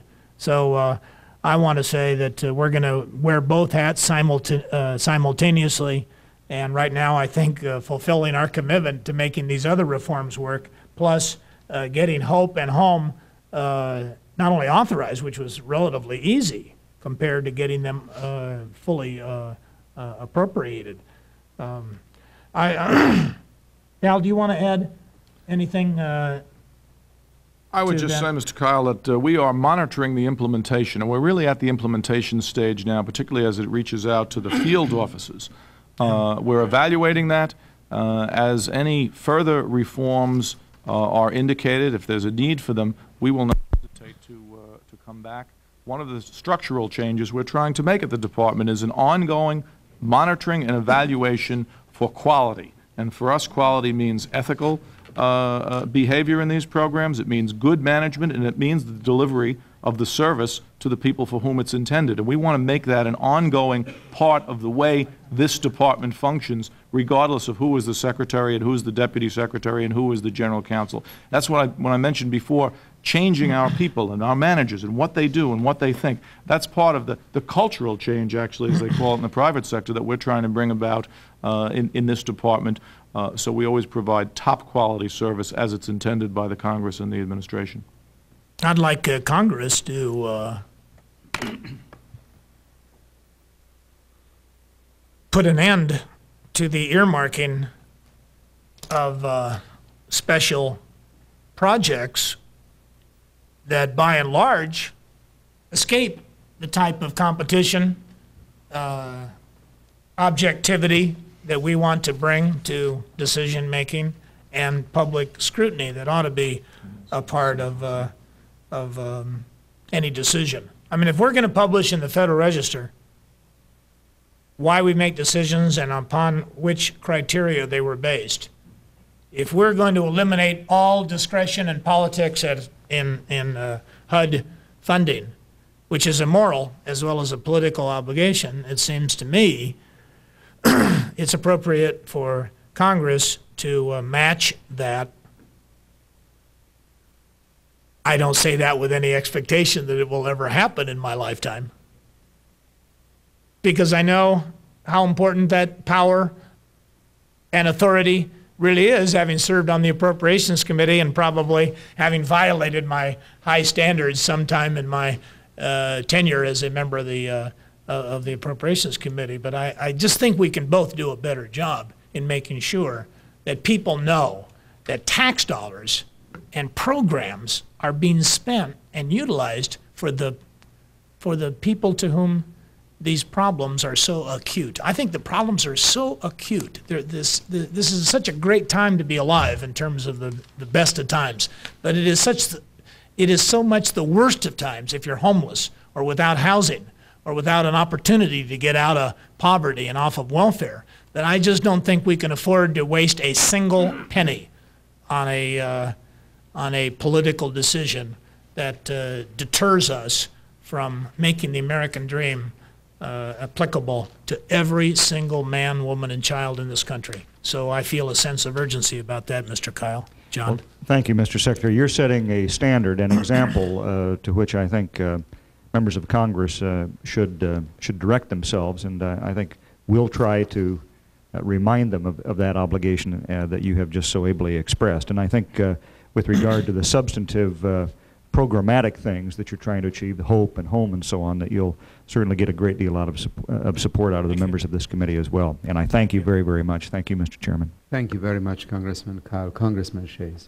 Thank you, Mr. Chairman. And Mr. Secretary, I have about 7 questions. I know you want to get on your way, so you may want to make your responses a little shorter given the number of my questions. Following you will be Paul Adams, the Inspector General, and then Dexter Peach, the Assistant Comptroller General from GAO. And I wanted to just read you a little of what they said, because I'd like you to be able to respond now rather than have them make a comment afterwards. I would characterize the Inspector General as being fairly optimistic, and Mr. Peach as being somewhat cautious. And let me just say, both of them basically say it's too early to say. In other words, the reforms have been implemented fairly recently. But the Inspector General, Paul Adams, says perhaps the most noteworthy difference between the department then and now is the ethical environment that exists today. Secretary Kemp vowed to rid HUD programs of mismanagement and systematic flaws and hold both program participants and HUD managers accountable. He and his management team have initiated wide sweeping changes at HUD designed to instill accountability and integrity in all programs and operations. And so he's fairly, I think, optimistic about what you've done and what you will achieve. When Mr. Peach will come before us, he's going to say, in summary, the underlying causes of HUD's problems, inadequate information and financial mismanagement systems, including computerized systems, weak internal controls, and inappropriate organizational structure, and insufficient staffing, remain largely unresolved, leaving the agency susceptible to future fraud, waste, abuse, and mismanagement. He then goes on to say HUD has implemented many programs, specific corrective actions, some of which came swiftly. However, HUD is only in the initial stages of resolving the underlying department-wide issues confronting the agency. And then this is the key point, and this is really why I'd like your comment. Until corrective action for these issues are implemented, HUD's actions for individual programs, no matter how extensive, cannot be fully effective in preventing the same kinds of problems that were uncovered during the scandals of 2 years ago.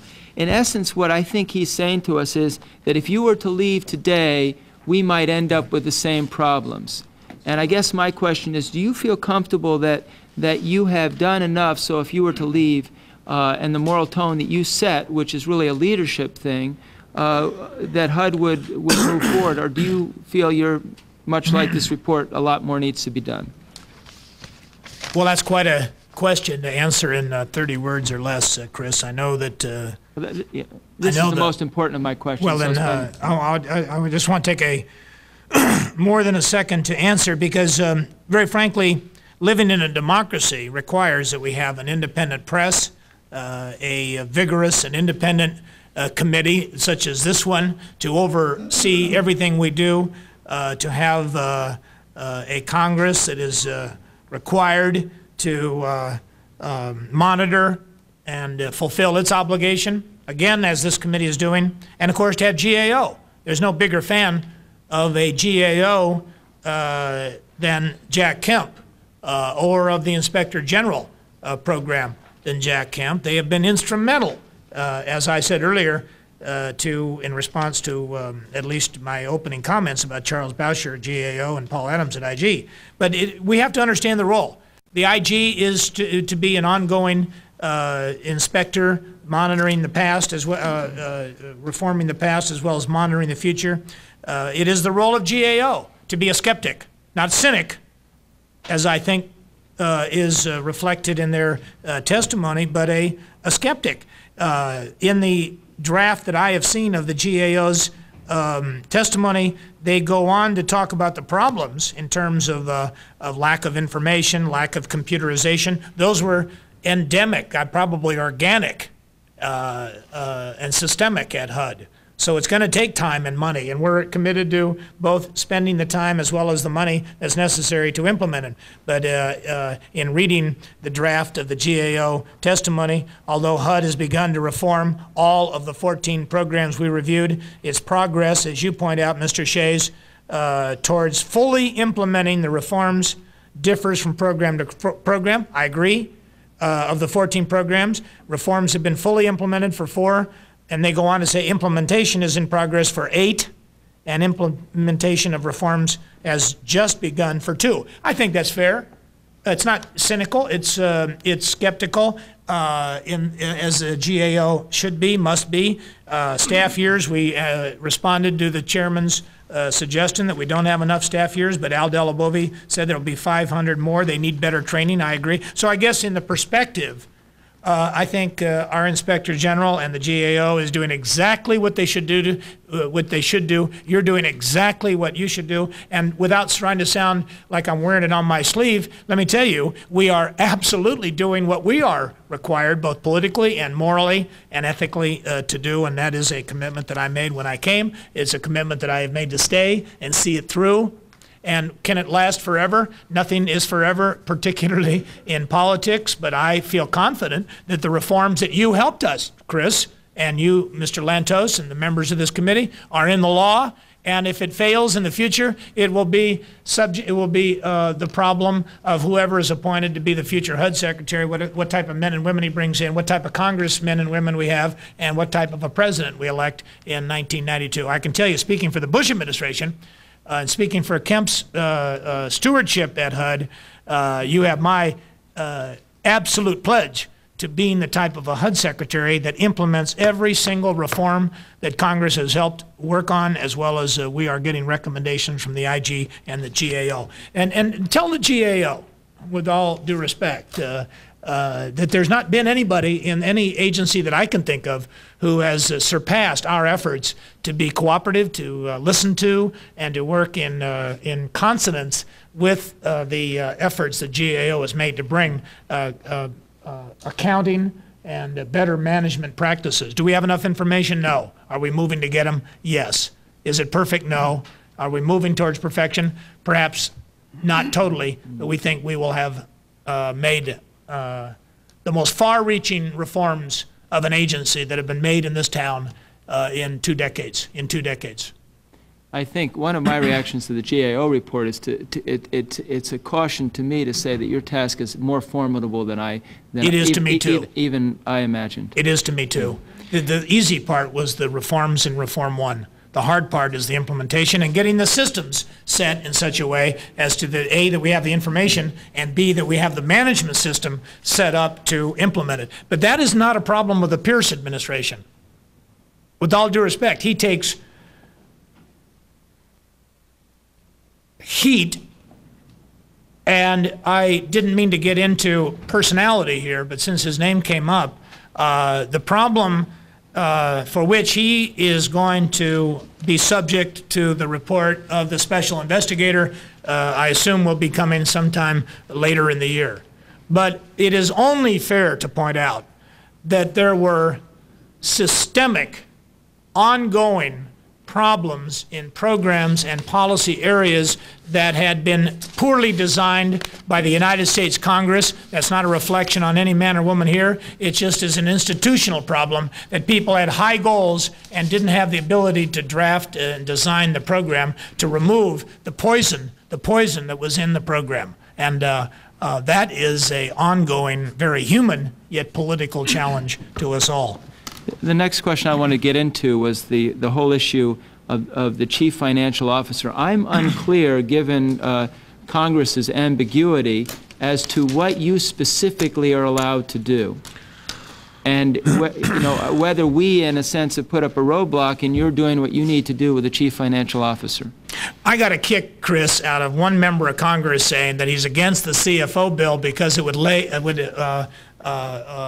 put a layer of bureaucracy and red tape over HUD after he or she, and this does not need to go into who it was, but after Congress had put such incredible bureaucracy into HUD programs, for this individual member of Congress to say he's against the CFO is exactly part of the problem, not a solution to the problem. So as far as I'm concerned, I would be terribly disappointed if the CFO Act was not A, fully authorized as well as fully funded.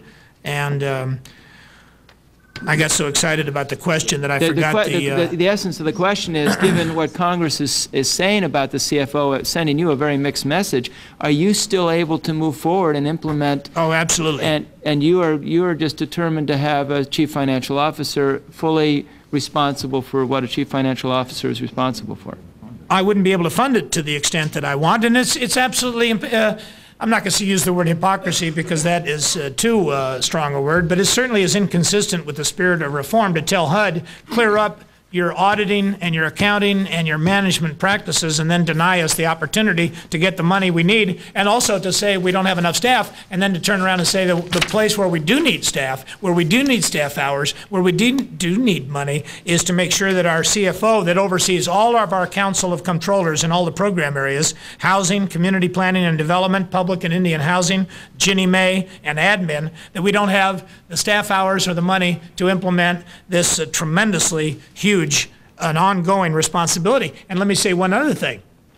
You can tell you've asked a question that really struck at the heart of, I think, one of the most important recommendations the GAO gave to me, Charles Boucher himself gave to me, was to make sure that it is a public, that it is a career job, not a political job. I am, I think, the only agency head that made sure that we had career public servants so that the reforms would not be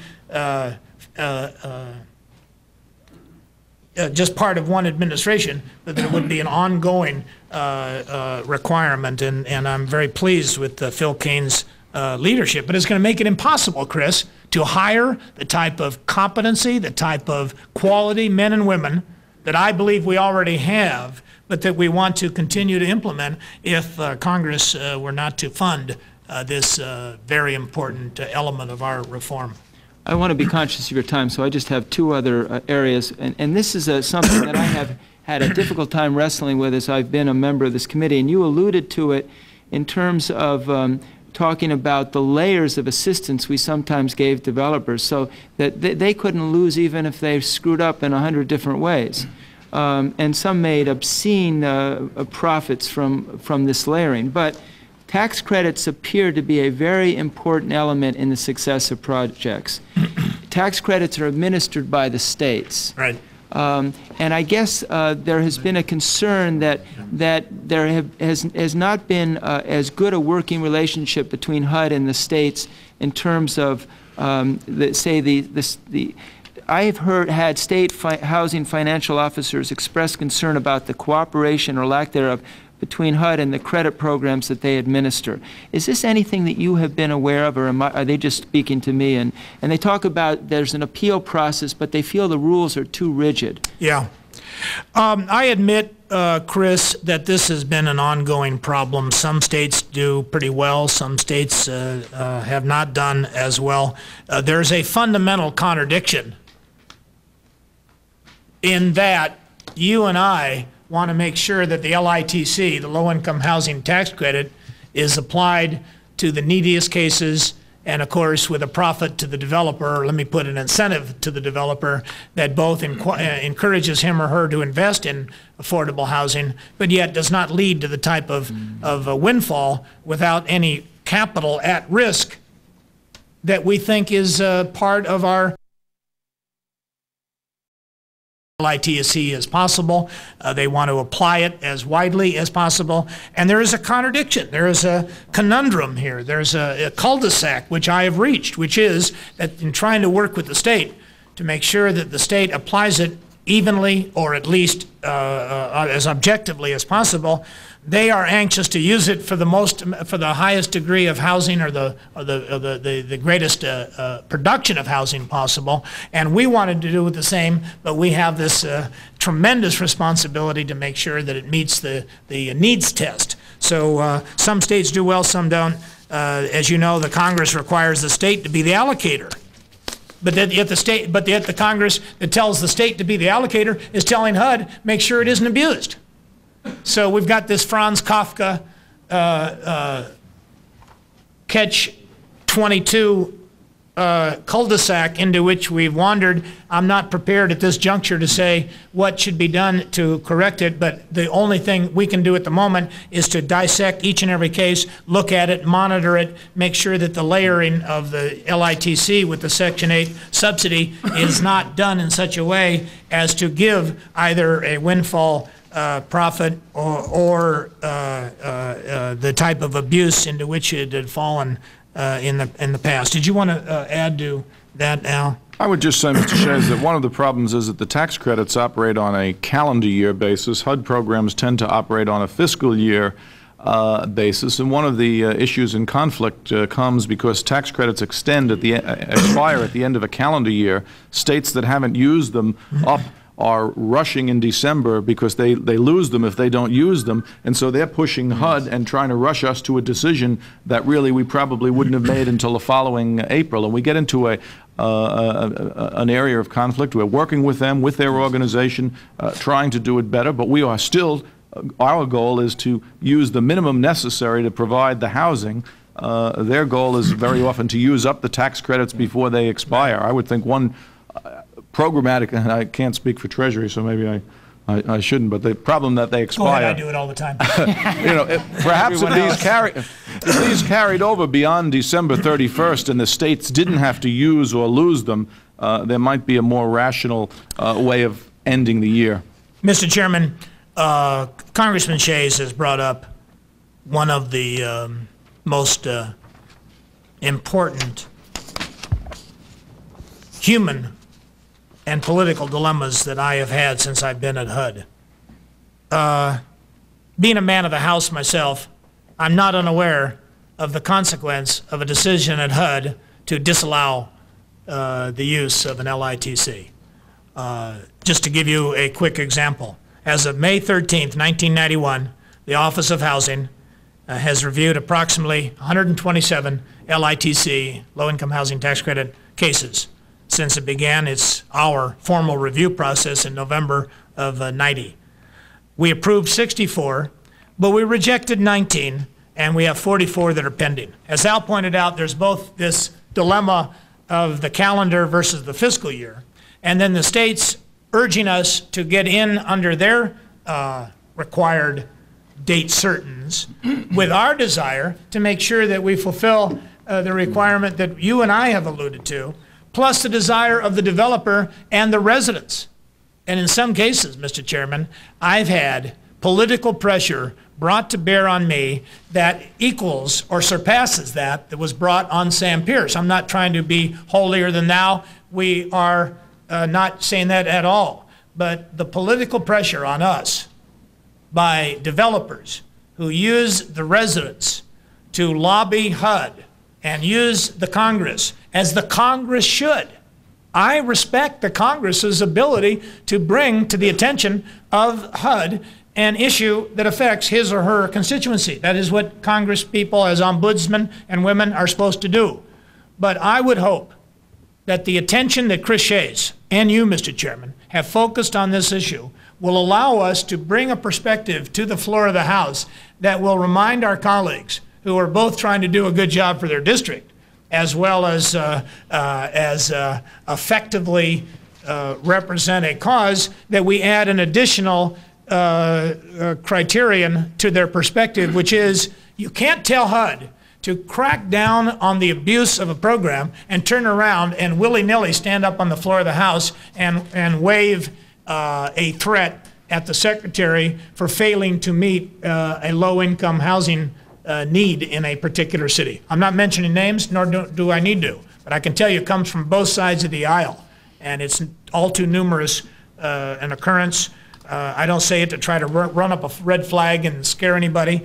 I don't want to create a news conference over the issue, but I am asking for the understanding of the Congress in this continuing and very human dilemma, political dilemma that I have had and my housing people have had.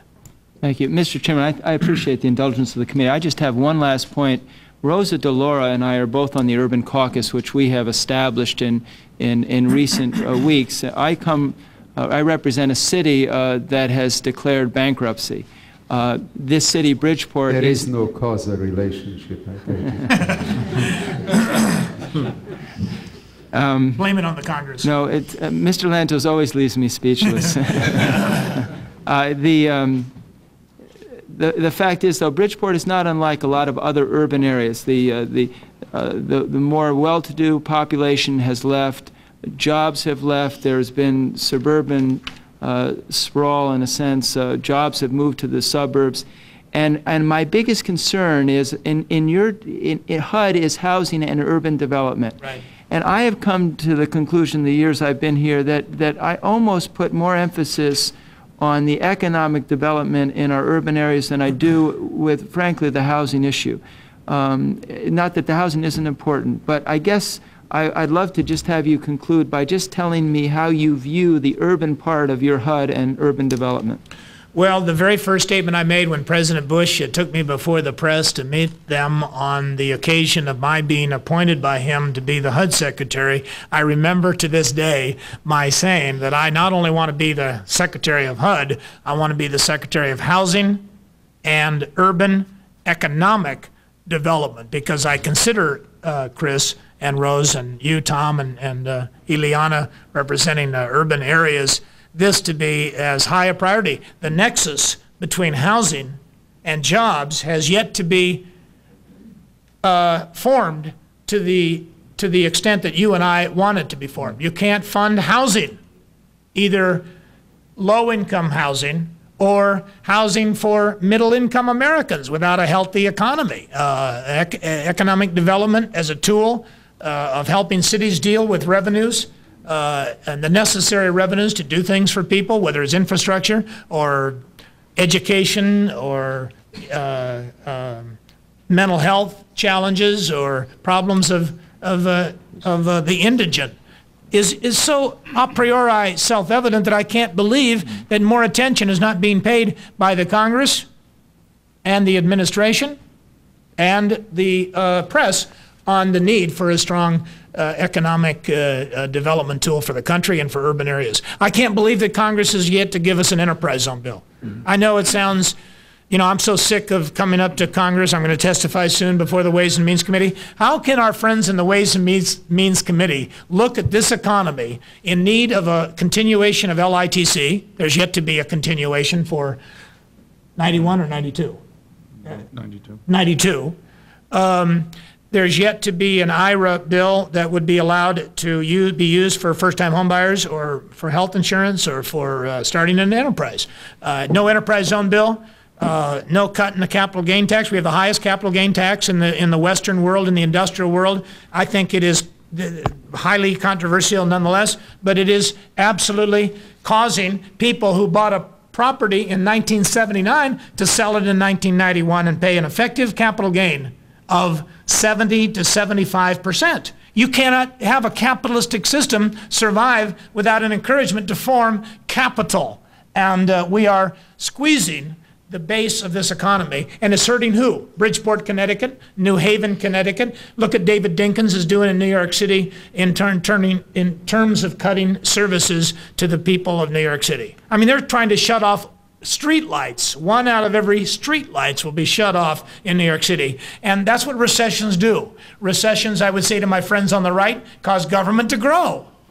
Recessions, I would say to my friends on the left, cause revenues to decline to where you cannot provide essential social and human services. So I think the Congress and the President have a joint challenge to get this economy moving again, and then to inject incentives into the urban areas to provide the type of economic development and growth and jobs that ultimately, Chris, as you and I have talked about so many times in our own private conversations, the type of jobs that is ultimately the only way out of poverty and welfare the world's ever known. And frankly, I'll conclude with this, people are not going to put their capital at risk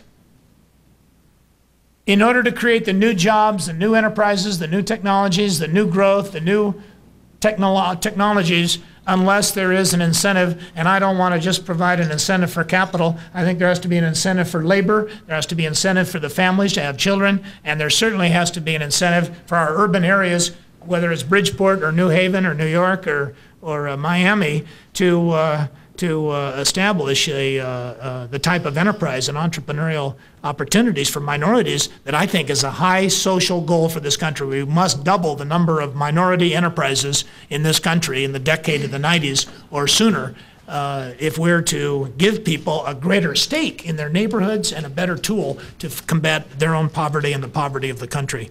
I didn't mean to filibuster or get so excited, but I am convinced that this the things that you have brought up are absolutely essential to meeting the demands not only of Bridgeport but every other city in this country. Tom Lantos and I were in East Palo Alto. I grew up in Los Angeles and know all about East LA. And I've been in East Harlem with Charlie Rangel, and I've been in East St. Louis, and I've been in Liberty City and Overtown, Miami. I don't know of an area of the country, and my praise is out to Tom Lantos for his concern for East Palo Alto. I've not seen a more perfect area for an enterprise zone than East Palo Alto that has been redlined, politically redlined. I don't mean by Tom, but and there's no connection, I'm assuming. No, there's no connection. Well, he wants to do something about it, and so do I. And we visited it and watched those people dealing with this vexing and human dilemma, and that ought to be an enterprise zone. it ought to say any man, any woman of any color that invests in East Palo Alto, California, qualifies for no tax on his or her capital gain. Anybody that invests in the enterprise ought to be able to write it off in the year in which they make the investment, expense that investment. And we ought to say to any mother on welfare, any father who's unemployed, who takes a job and comes off the welfare and unemployment rolls, no tax on his or her income or payroll up until about 190% of poverty. So the reward for going to work is greater than the reward for being out of work. Right now, the tax system, believe it or not, the tax system punishes poor people for taking jobs, for saving. A mother on AFDC cannot save. The law says you can't have more than $1,000 in assets in the bank at any one time. We want the American people to save, and we tell poor people, don't work, don't save, don't invest, and you can never own a home. What do we expect is going to occur? She's my passion. It is a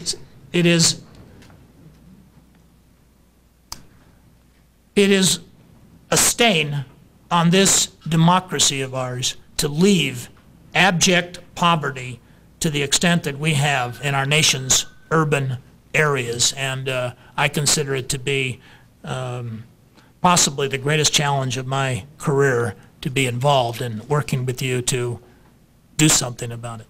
Thank you, Mr. Chairman. Thank you, Mr. Secretary. Thank you, Congressman Shays. I have a technical question before I thank you, Ms. Secretary.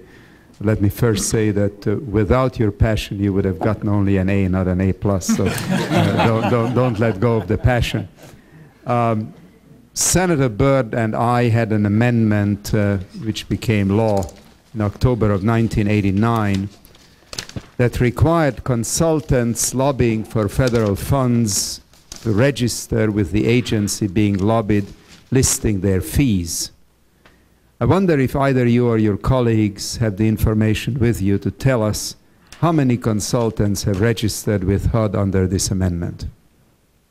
I'm going to ask Frank Keating, Mr. Chairman, to give you the exact number, but let me just say that I appreciated what you and Senator Byrd provided in the law, and we came to the same conclusion almost simultaneously. But Frank Keating is involved in helping to implement the Lantos-Byrd amendment, and I'll ask Frank to address it. Mr. Chairman, as the chairman is well aware, and as the Secretary noted, there really is a double disclosure requirement here. In the case of the HUD Reform Act, we had consultant registration, which is effective June 17th. So there have been no filings.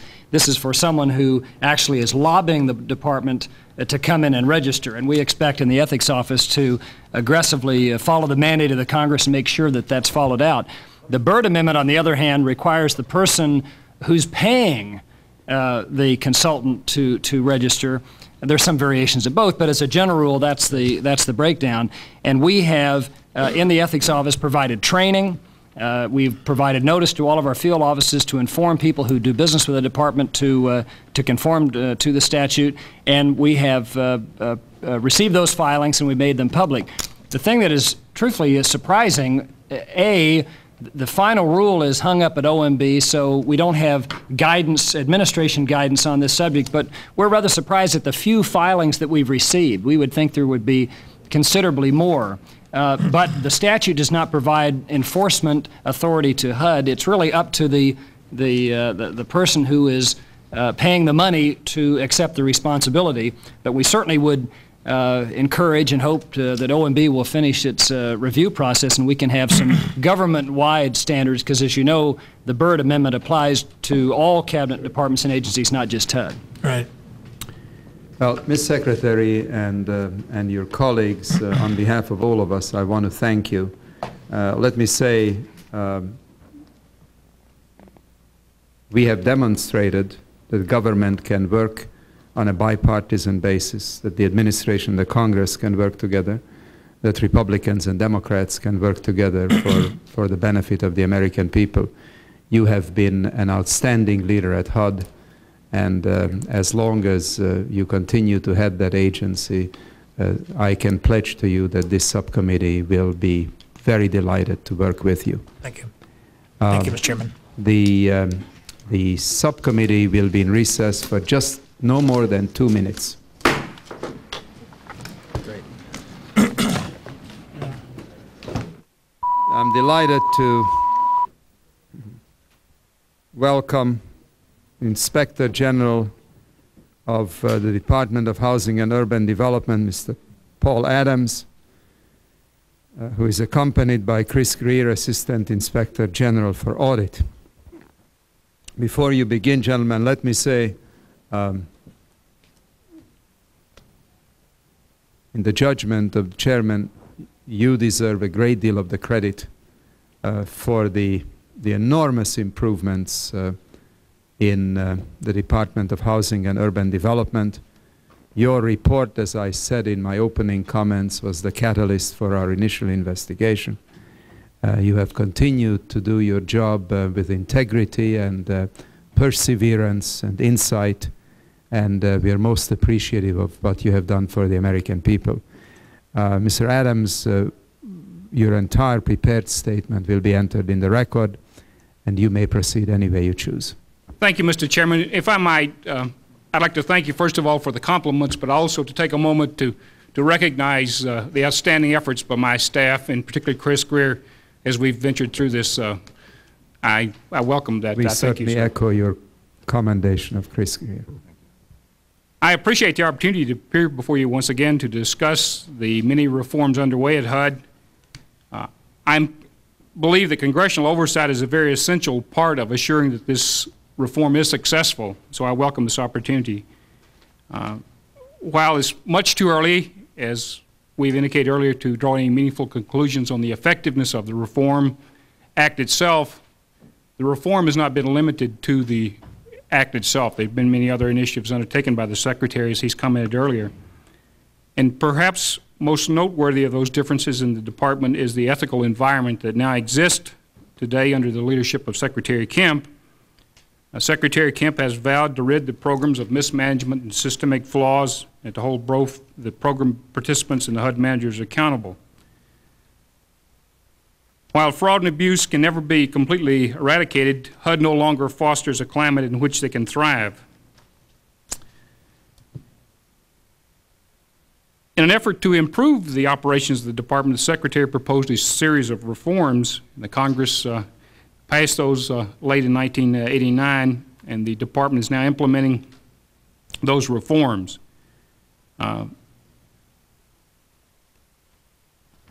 I think that much has been done, but much remains to be done. It's not to say that HUD is not without problems, nor can I guarantee that there will not be more Robin Hoods. It took many years for HUD's problems to become full-blown scandals, and they cannot be corrected overnight. An important piece of legislation, the Chief Financial Officers Act of 1990, has implications not only for HUD, but for other departments and agencies. This is a fundamental concern to me as the Inspector General of HUD, which has been plagued with serious problems, many of which could be traced to inadequate accounting and financial management systems, as well as poor internal controls. I am convinced that these problems would not, would have been corrected and identified much earlier had the provisions of that act been in effect and followed earlier. The HUD Reform Act, which predated the CFO Act, provided for a Chief Financial Officer, and Secretary Kemp viewed with my full support that the establishment of such a position was vital to effecting the needed reforms. The CFO took office in January of this year and is assuming responsibility for coordinating many and numerous activities relating to improving the HUD's management controls and financial systems.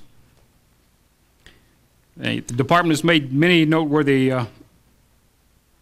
efforts during the past 2 years, in particular in the Section 8 Moderate Rehabilitation Program, where the administrative procedures have been tightened across the board and excess payments have been identified and recoveries underway. And secondly, the termination of the Title X program, which is a program characterized as not benefiting the needy. The HUD staff deserves high marks. Bad projects were identified and foreclosure actions were initiated. Does this mean that all of HUD's problems have been addressed? No, not at all. Many problems still confront the Department. However, most of these are long-standing and complex. And as the Secretary mentioned, these problems will demand creative and meaningful solutions and not quick fixes. Has substantive progress been made in developing and implementing the needed actions? Yes, there have been many significant efforts made in these areas. However, progress has not been as rapid as I or many others would have liked to have seen. Delays were encountered in preparing some of the new and revised regulations to implement the reform measures, to revamp and terminate existing programs and activities. In our semi-annual report for the period ending September 30th of 1989, we presented an historical overview of what we consider to be 8 major problems confronting the department. I have described in my most recent report the significant progress achieved for the 2 I mentioned earlier, both the mod rehab and the Title X program. But our most recent semi-annual report also provides a description of mixed results in many of the other areas. And for example, in the single-family area, where we have noticed considerable improvement in the handling of closing agents and related activities. On the other hand, we continue to find significant problems with respect to the oversight of foreclosure agents under contract to the department, as well as area management brokers. And with regard to the multifamily loan servicing, we report problems persist despite many efforts by the department to address those. I guess the question now becomes what remains to be done, and I believe that the problems have been effectively identified, but we need to devote our time and attention to the timely and effective implementation of those needed reforms. A number of factors have contributed to some of the delays. My sense is that a lack of resources may have contributed to some of those delays, as well as competing priorities of the department. Additional resources are essential if these systemic problems are to be fully addressed, and quickly addressed, I might add, and at the same time carry out effectively the ongoing programs of the department. My goal as Inspector General for the next 6 to 12 months is to review the department's implementation of the HUD reform, as well as to assess the progress being made. The success of these corrective actions will depend largely upon the cooperation of the Congress, HUD management, the career staff, the General Accounting Office, and my office. Adequate staffing, continuity of leadership, and management accountability are essential if the reform measures are to work. With these essentials and your support, I expect that HUD will one day be a model agency. My most recent semi-annual report to the Congress was delivered May 31st and describes specific recommendations for improvements in a number of areas. Last week, as I have done for the last 4 reports, I briefed the staff of this committee as well as HUD's other oversight committees, and I appreciate the interest shown by those individuals in providing us very meaningful input as we proceed to identify additional things to be done in the coming years. That concludes my remarks, and I'll be pleased to respond to any questions you may have. Thank you very much, Mr. Adams. Can you tell us the one area or program today that you feel poses the greatest danger with respect to waste, fraud, and abuse, the one that the Congress should watch most closely? As I just mentioned, I'm quite concerned about the multifamily mortgage That would be your #1 priority. Yes, sir. That continues to be a problem. There's a very large number of projects out there that we find on an anecdotal basis to be very distressed, both financially as well as physically distressed. Many very suffering tenants in those projects at this present time. I am concerned that the department has the ability to effectively monitor those and act when they find those people are not living up to their fiduciary responsibility. The Secretary has moved very aggressively when those have been identified, but it sometimes becomes a function of identification of those. Our reference earlier to inadequate information systems contributes to that, because we have such inadequate information in the department it makes it difficult, other than physically going out and looking at individual projects, to identify the distress, both financial or in the physical condition of those projects. Let me ask you a question concerning the registration of consultants. It appears that only a handful of consultants have registered with HUD. Do you believe that this is an accurate reflection of the number of consultants who are really working in this area? And can you make any suggestions as to how we can make registration requirement tighter? Is there any need for legislative action? As concerns the number of registered, that also concerns us, because we're not sure, we have no way of determining if there are others who are not registering out there. This is an issue that concerns not only myself, but my fellow inspectors general throughout the government, because of the Byrd Act amendments are much more comprehensive than just HUD. I believe that sometime in the foreseeable future, the inspectors general collectively will be trying to take a look at that with a view as to determining whether or not we may wish to make legislative recommendations to the Congress in that regard, Mr. Chairman. Thank you very much. Congressman Russ Lehtinen. Thank you very much, Mr. Chairman. Wanted to ask the Inspector General how he would rate the performance of Secretary Kemp in making these reforms come true. And you don't need to give an A or a grade like that, but just would you say that he is committed, that he's well on his way? How would you rate his performance so far in implementing those reforms? I would say on the effort to try to implement those, it is in the A range. In his ability to achieve some of those, it's probably B to C plus. Thank you, Mr. Inspector General. What area do you think has improved the most? The Chairman had talked about the areas headed for trouble. Which one would you say has made the most miraculous rebirth, or deserves the Phoenix Award? Well, let me deal with the general one, and that is the attitude of the employees of the department and the public perception of the department. I believe that there is a renewed vigor, enthusiasm, increased morale among the employees. They've become very disheartened in the past, and that, to me, is the most positive thing. On the programmatic side, I believe that it's difficult to specifically identify one area. I hate to dwell on the termination of programs, but we did terminate the Title X program, which was a program which no longer served a purpose, was not serving the intended audience. I think that's a real success story. I think the department moved very rapidly in the moderate rehabilitation situation to first take the favoritism out of the process in any future awards. But it is now confronted with the situation of reviewing those projects that were awarded earlier to determine whether or not the rents should be adjusted. So that it's a mixed bag in that regard. Thank you. And the staffing levels at HUD, you believe that they are adequate for implementing these changes? I'm not as optimistic as the Deputy Secretary and Secretary Kemp in that regard. I believe that it is a department which has undergone substantial losses of personnel, both in raw numbers as well as expertise over the many years. We're confronted with much more complex programs that are much more difficult to manage. I believe in the short term there should be a substantial increase in the department, because we need, not only in staffing but in dollars, to develop new computer systems, new information management systems. With the current level of funding we have, I suspect that that's going to take us many years to do, and we'll suffer in the meantime. I think in the General Accounting Office testimony they will comment that until those conditions are corrected, we can never have a reasonable assurance of the integrity of the system. And the sooner we get that done, the more economically and efficiently we can operate.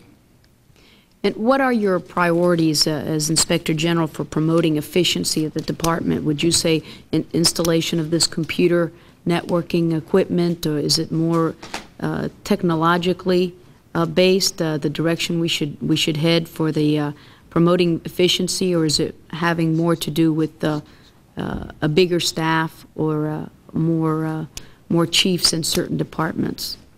What would you say would be your priorities for promoting this greater efficiency? I mentioned earlier, I think we've substantially identified the problems that at this point. We need now to direct our attentions to correcting those problems. In the short term, it will require a substantial investment, not only of effort, but of other resources, both staff and monetary resources.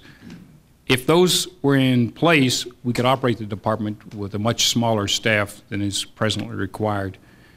So I think that those are not inconsistent. I think that we would initially need the rather substantial investment, and then we could make better judgments about what the appropriate level of funding for the department would be.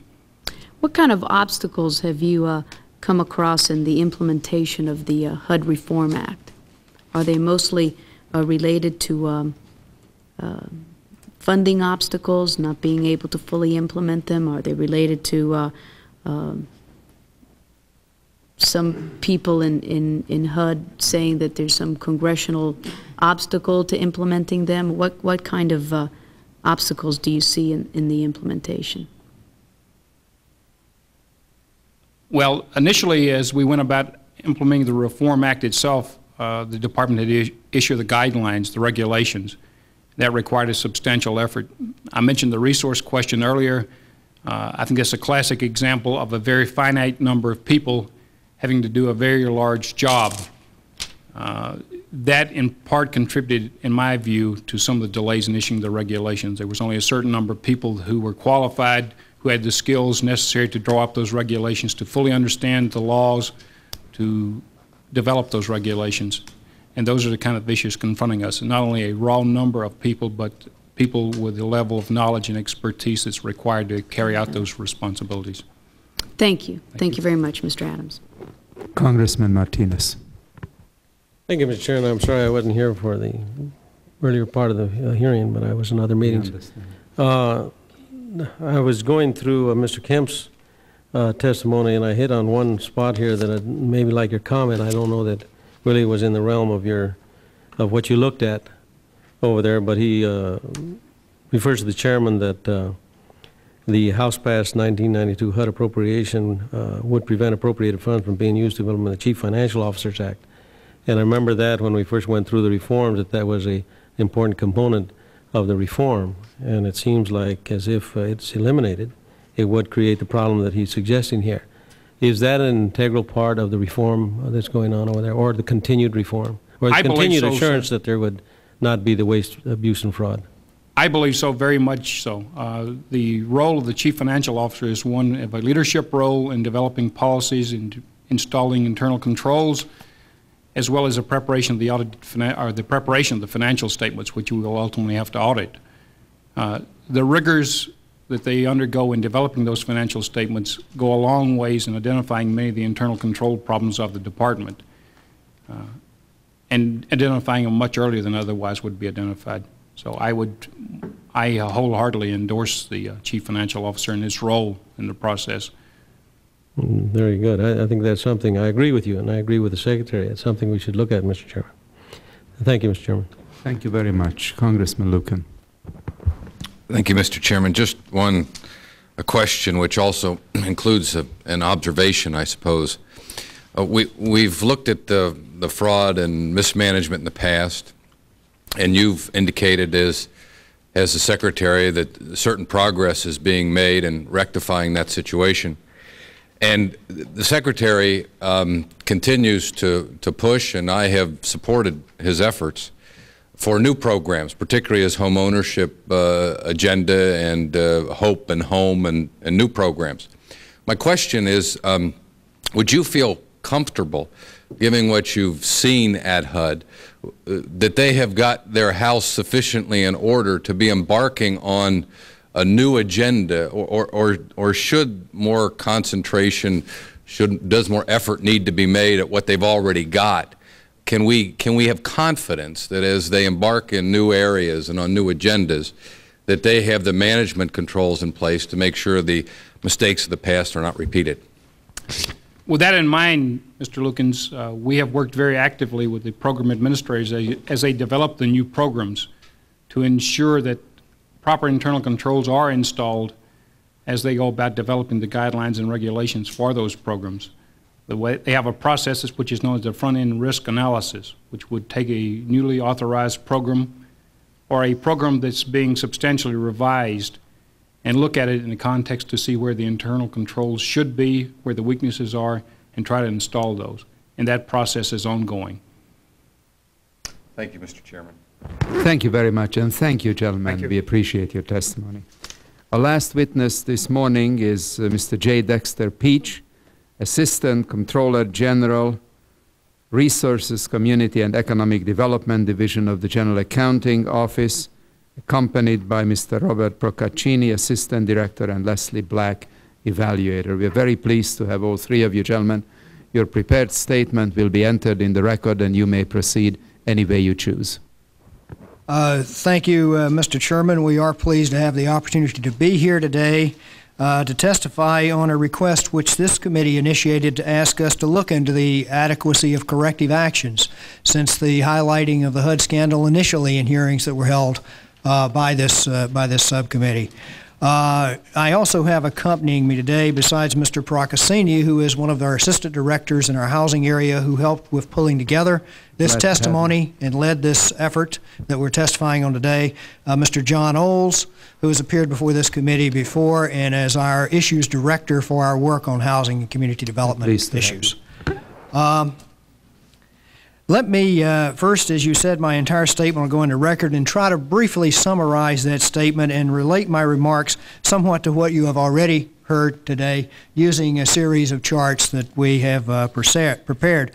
You know, clearly Secretary Kemp and his new team at HUD have taken very seriously the need to deal with HUD problems, both through their words and through their actions, including, you know, severe actions like outright cancellation of programs that were found not to be appropriate. But the problems that he is struggling with are so long-standing and pervasive, particularly in the financial management and particularly in the internal control areas, that implementation of the needed changes will take years. Now, our work focused on 4 department-wide weaknesses and 14 problem programs, and we also looked into 3 ethics reform provisions in the 1989 HUD Reform Act, which you asked us to look into, Mr. Chairman. And as the first chart shows, if you wanted to look just overall, quick snapshot, how far has HUD progressed, they're really just beginning to attack in a substantive way the department-wide underlying weaknesses. As far as the individual programs go, corrective action is well underway, almost completed for some programs, well underway for others, and just getting started for a couple of the programs. And in the case of the HUD Reform Act ethics provisions, those, in fact, have been pretty much completed at this point. Now, let me move on and next try to deal specifically with the underlying causes, the 4 causes that we specified. The effective implementation of these corrective actions, some of which will take years to complete, is needed if programs are going to be more efficient and effective. This is particularly true in the financial and information systems and the internal control areas. Just to cite a couple of examples, HUD is not in a position to oversee activities of HUD-insured loans because there is not an automated system in place for monitoring loan activities. HUD is also still not in a position to determine the extent to which FHA's General Insurance Fund premiums will cover losses which total $3.5 billion in 1989, the latest year for which full information is now currently available. The hiring of a chief financial officer, an FHA controller, and 4 other controllers will help, but those individuals have a formidable task in consolidating and improving the financial management systems. Another example in this regard is just a major accounting firm has just completed a 5-year systems integration plan, which is under review at HUD, but that's talking about 5 years to try to move forward with full-scale implementation. Now, efforts are underway also to address long-standing organizational problems, including responsibility and authority relationship between HUD headquarters, the regional staffs, and the field offices. As an example there, a contractor has recommending an organizational restructuring of all Section 8 programs, which Secretary Kemp indicated they will be moving forward with earlier in his testimony. But completion date for those actions is September of 1992. In the staffing area, an area that's already been discussed somewhat today, HUD officials indicate the belief that staff will be adequate once reforms are in place. But those reforms may take some years to put in place, and of course you have the issue of the staff needed in the interim to put the reforms in place, as well as to try to police and deal with the problems that have been identified to date. Thus, staff shortages could continue to be a problem for some time while we're moving forward through the reform process. Let me talk a little bit about the 14 individual programs which we also focused on, and you'll see by the chart that is being put up that for 4 of those programs we have pretty much full implementation of reforms, with 8 still being in progress and 2 just begun. But let me just pick a few of these to highlight here. In the area of the full implementation, the multifamily coinsurance, while that program was terminated, and that termination has taken place, there is now a new program being set up to replace it. So you have the issue both of setting up the new program and hoping that you're getting in place controls that will work better the next time than they did in the last program. And at the same time, you have the problem of dealing with the properties that had to be taken over as a result of termination foreclosures under the old program, with losses in total that are expected to be in the range of about $3.7 billion. So even in an area where you say you have full implementation of reforms, there are new and imposing challenges which are there in front of HUD. Of course, areas like the Title X program was terminated with its 50% default rate. If you move to the areas where the changes are in progress, there you have at least some of the areas that were identified as almost leading to the big concerns about the scandal, whether it's moderate rehabilitation or the Secretary's discretionary fund. In those areas, we really have moved to eliminate the discretion from areas like the Secretary's fund, rename it something like special purpose grants for technical assistance, and open it up to a competitive process. And that is now scheduled to move that ahead. In the area of moderate rehabilitation, they're now doing subsidy reviews on all of the individual projects to see whether the subsidy level is appropriate. They're also moving with the regulations as Congress is required to limit the project size. The question remains open as to whether new funding will be provided for that program once these type of reforms are put into place. In the area of just begun, the Section 8 certificates and the Section 8 vouchers, which is a very big program, that is one of the areas where inadequate financial and information systems is a problem. That's where they now have had a consultant look at it, provide them a game plan for action, and are beginning to try to move ahead, but in a process that is looked at as being perhaps a 5-year process to develop the right kind of financial and information systems. In the area of the 3 Reform Act ethics provisions that we looked at, Secretary Kemp has already indicated those actions have been made effective at this point. Although the most recent one, and one which have called a great deal of attention to it because of its involvement with the scandal, was the registration of consultants, the so-called Section 112, and that is just taking effect this June 17th is the date for that regulation to take effect. It took 18 months to develop and get that regulation out. But from HUD's standpoint, I will say they had 109 issues that were raised in the comment process on that particular regulation, so they did have some effort they had to go through in order to resolve those comments and then get out their final regulation. So to summarize, Mr. Chairman, I'd say that even though HUD has taken certain actions, there is still much work to be done at HUD, both in implementing reforms and in evaluating their effectiveness. Earlier, Mr. Shays referred to my testimony in these comments and asked Secretary Kemp's views, and he alluded to GAO playing a role as the skeptic, which is an appropriate role for it to play, and I will accept that role here today, because the one thing I would underline that is very important here is effective implementation of reforms.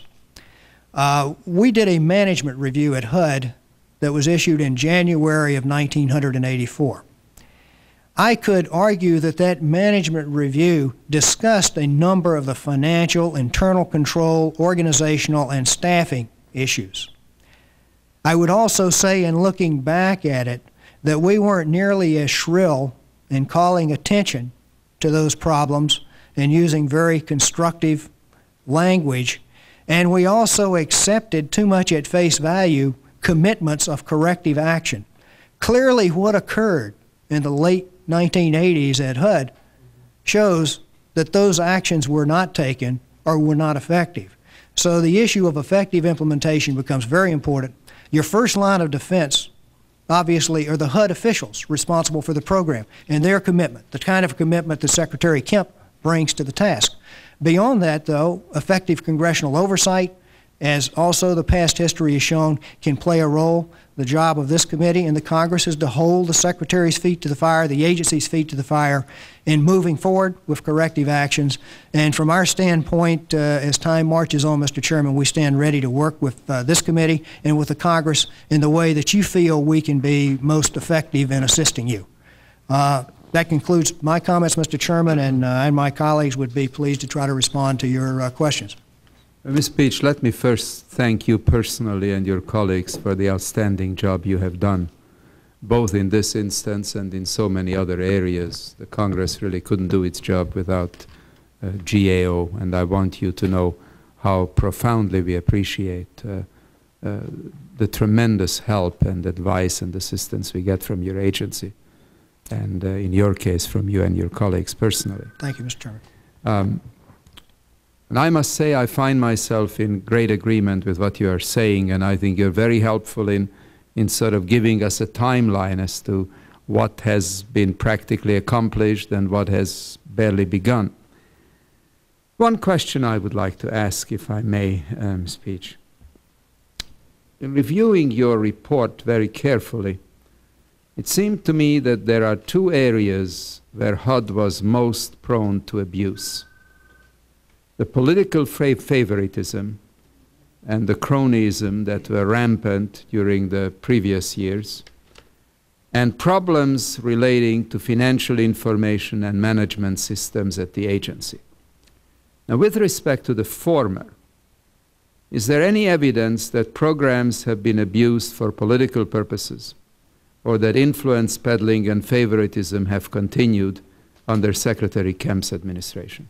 No, we see no evidence to that effect, Mr. Chairman. In effect, the kind of steps that they've taken, which is really to remove that discretion out of the programs and to set out criteria and to also make a commitment to making publicly available the type of information about decisions and how those decisions were reached, are steps that should see that kind of an elimination takes place. You expressed a level of concern, and I think it's a reasonable area to be concerned about how this reporting system has worked that was to be put into place to assure that those consultants and others that are lobbying HUDs for activities are reporting and people are aware of who they are and what their involvement is. And the low level of reporting that has occurred so far does raise some question as to whether that is being effective or not in getting all that reporting in. Now, once these new regulations that HUD puts out becomes effective, hopefully we'll see more activity in that area. Well, I'm delighted to hear you confirming my own personal judgment that under Secretary Kemp, the integrity and the ethics of the agency have been exemplary. Now, with respect to the second item, this vast arena of financial information management systems that you commented on so eloquently, what should be HUD's first priority? Can they move along all of these lines simultaneously, or are there any specific areas of financial accountability and management systems that you believe should get top priority and more expeditious handling? Well, I would suggest a couple of areas that are important, certainly, to move ahead quickly, although they have to move ahead on a variety of fronts. One would be assuring they have the proper controls in the multifamily housing areas. That's where they're still suffering substantial losses in terms of their FHA funds. There are also sizable projects which offer sizable potential for loss if you run into problems. So that would be one area. The other area is trying to gain also better control and better organization and management in their Section 8 programs with both the certificates and vouchers. That's also a large dollar program. It's very diffused throughout the organizations as to decisions that are made at local and other levels. So the idea of good guidance, good oversight, good controls to assure that they're working is very important. I would also be remiss, Mr. Chairman, if I didn't offer one other comment, I think, which is an appropriate recognition we should make. When we at GAO level criticism at HUD of saying there are lots of problems with their financial and information management systems, we have also leveled that criticism at a variety of other agencies as a result of work that we have done over the last 2 or 3 years. The work that we have provided strong support for the idea of having a chief financial officer framework in government, and particularly at HUD. HUD was the first place where it became evident, but it is by no means the only place in government where there are considerable weaknesses in terms of the financial and information systems that we have in place. Yes, please. Could I Please yield for a minute? Please, be delighted. There's been a very curious thing. You mentioned the mismanagement or the need to control or get better management over the Section 8 program. And it rings a bell in my head, and the reason is because more recently I've had complaints from my district and people in the adjoining district to me of the Section 8 office in LA, and where you call on the phone and nobody answers the phone. And then when you go down there in person, they tell you, well, you have to make arrangements over the phone. Now, it seems to me absolutely ridiculous that they won't answer the phone, but when you get there, they tell you got to make arrangements through the phone. And I was about to send a letter to Kemp asking him why this is happening in that particular office. In your investigation of that aspect of it, was this something that is happening everywhere else? Is it a lack of personnel or what? I couldn't really offer any comment on that directly other than to say that certainly doesn't fit under my area of talking about internal control or other kind of systems. It does fit under the area of a government agency trying to organize itself in terms of service to its customers. Those people are in effect to some extent defined by one measure, customers of HUD, and therefore being able to expect reasonable service whenever they contact a government agency. Politely delivered, I think, is an expectation that the citizenry should have. Yeah. Well, I think it's absolutely ludicrous that a person would call and can't get anybody to answer the phone, and then when they show up in person, tell them that you can't do it in person, you've got to do it over the phone. It's almost as if to say, if we keep doing this, we don't have to take care of anybody. No. I'm sorry that you can't help me on that, and maybe Secretary Kemp can. Thank you very much. Congressman Russ Layton. Thank you, Mr. Chairman. Mr. Peach, you had mentioned other evaluations of other agencies. How would you say that the changes at HUD compared to changes that you've experienced with other agencies comparable in size to HUD? Well, the spotlight has been focused on HUD so directly by the events of the last few years that there has had to be much more serious purposefulness to their actions. HUD, for example, was the place that moved quickly with the cooperation of the Secretary and his support to get a chief financial officer position authorized under the HUD Reform Act. So that even predated the other financial officer legislation. And to also say, not only am I going to put one in there, but I'm going to put one in my federal housing area as a controller, and I'm going to put in 4 other controllers in each of my program areas. So there's been activity taking place there that in some extent has not taken place in other areas. So I'd say it's been at least at as high a level activity as any other area of government, because they had had so much spotlight focused on them as to the scandal and problems of the late 80s. Thank you. And how receptive would you say HUD has been to the suggestions and evaluations made by by GAO? Our working relationship with HUD has been a good, constructive, arm's length, and cooperative working relationship. We've been able to get to the officials that we need to meet with, I think, when we need to meet with them. We feel we get a good hearing on the suggestions and recommendations that we have, and that's very important. I mean, because while we are reporting and while reports come to the Congress, you have to ultimately rely on the agencies to effectively implement recommendations and to take actions in many cases. So being able to have responsive agency officials that will listen to what you have to say, and if they believe it's warranted, take quick action is important. But I think our relationship is, has been good. I might ask Mr. Olds if he has anything to add, because he works day to day with many of the people in the HUD area. Yeah, I would only add, Congresswoman, that in fact we do stay at an arm's length, and I think even as the Secretary referred that he doesn't always agree with maybe the conclusions that we come down with, but I think it's been open and they've been willing to share information, not hold back on where they stand and what's going on with that program. Thank you. The VHA insurance program, the changes that were made there and the decisions about that program, how has that helped HUD? Well, on the FHA fund, as far as single-family members and the restructuring of that whole thing on capital requirements and more down payment, that'll probably put the fund in a better financial solvency position.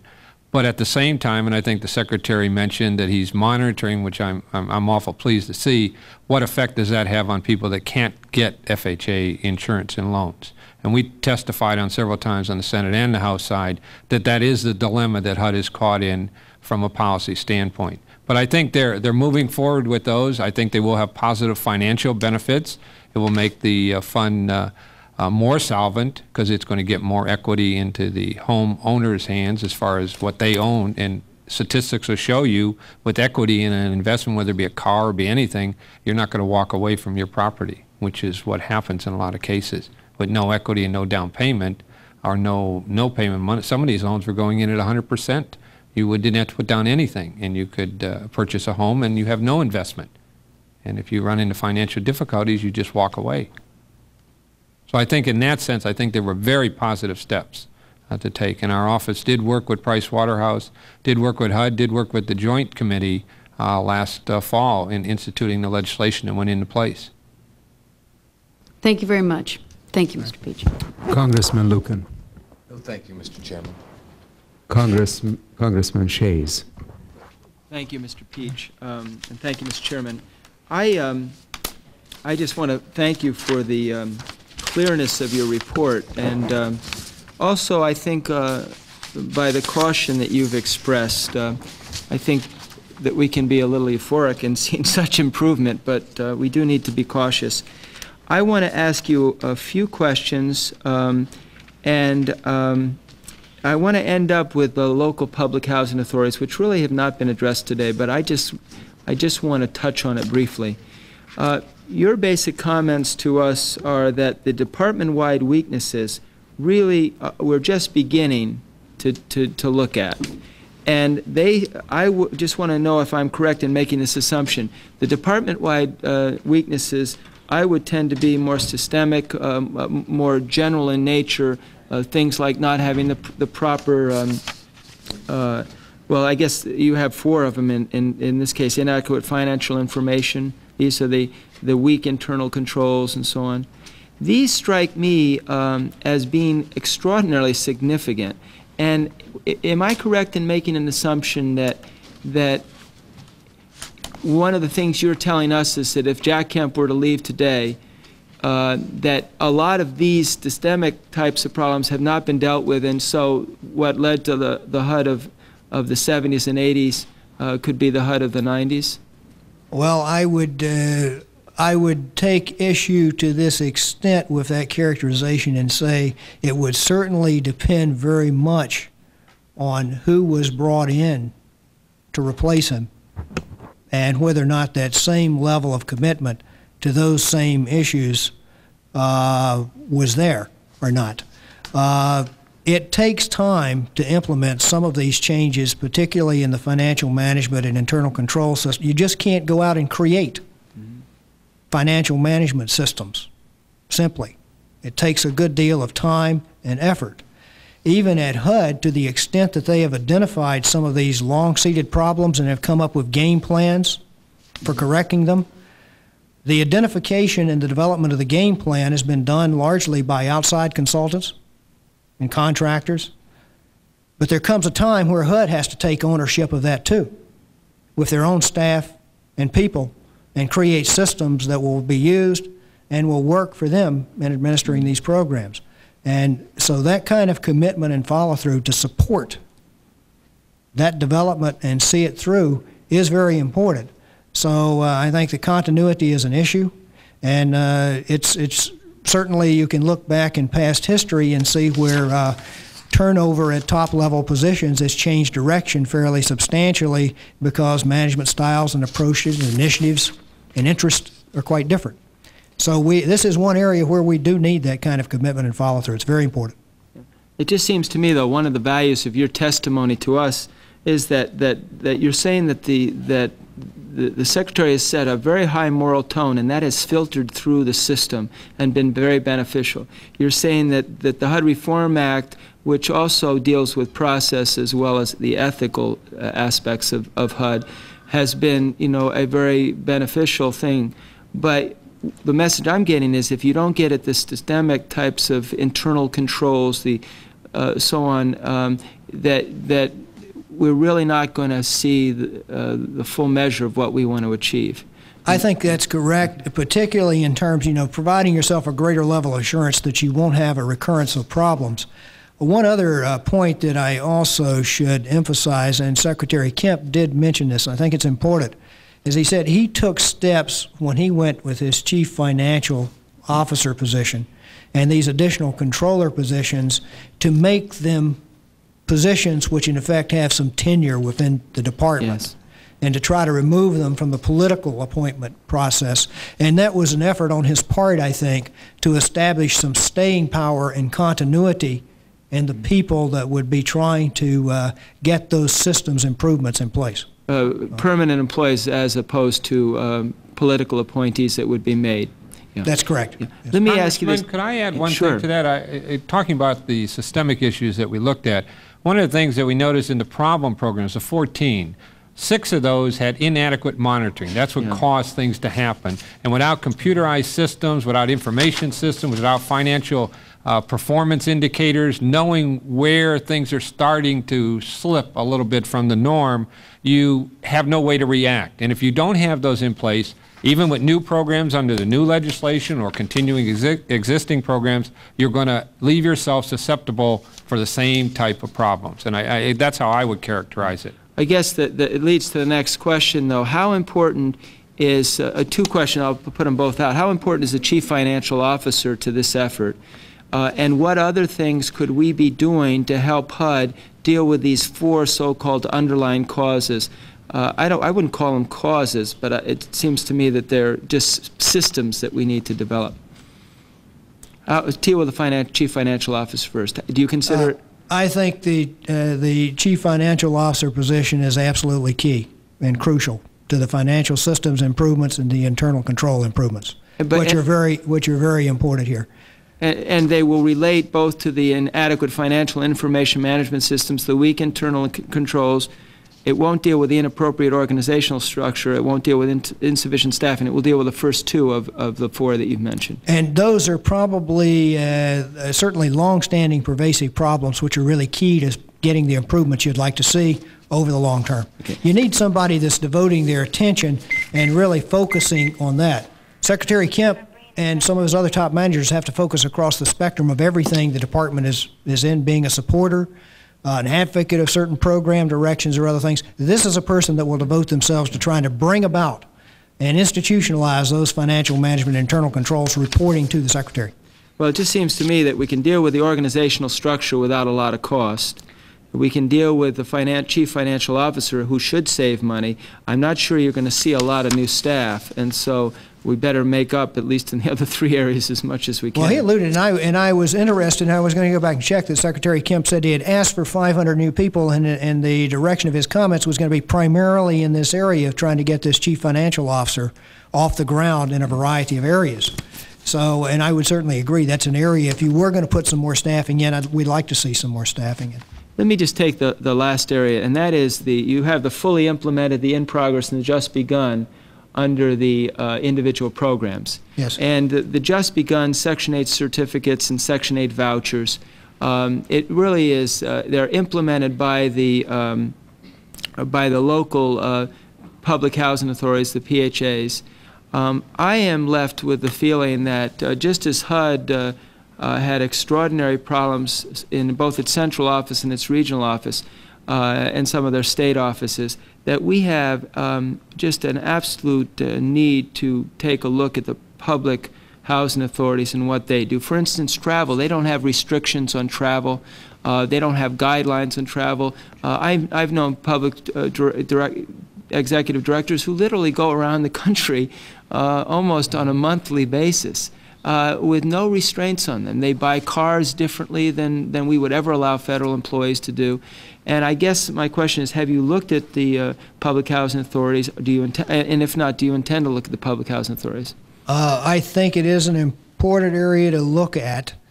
We have done a lot of work, and of course it is true, each public housing authority from our work can be a little different. In other words, some are better administered than others, but we often have gotten requests from members of Congress, from committee chairmen, to look at public housing authorities which were troubled, and there were allegations of problems.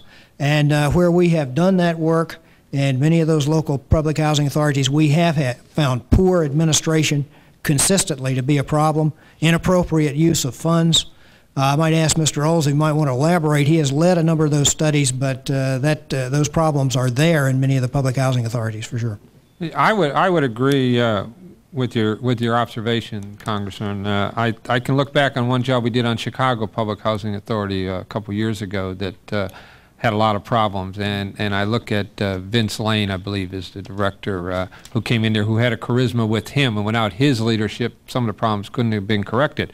But one of the things that we think, that's a program that's really susceptible to future problems, and I think Chairman asked the Inspector General that question with two programs besides multifamily. I would look at Section 8 in Public Housing Authority operations and what they do and don't do, and how we at HUD, or how the agency at HUD, controls and monitors what's going on out there using taxpayers' dollars for things that could be used to assist more homeless, more Section 8 vouchers and certificates, or any other kind of assistance that we could provide. So I would agree with you. I think it is an area of opportunity to look at. One of the things we are looking at are all these programs on implementation and going back 6 months down the road or so when they get some of these things online, how well are they really working?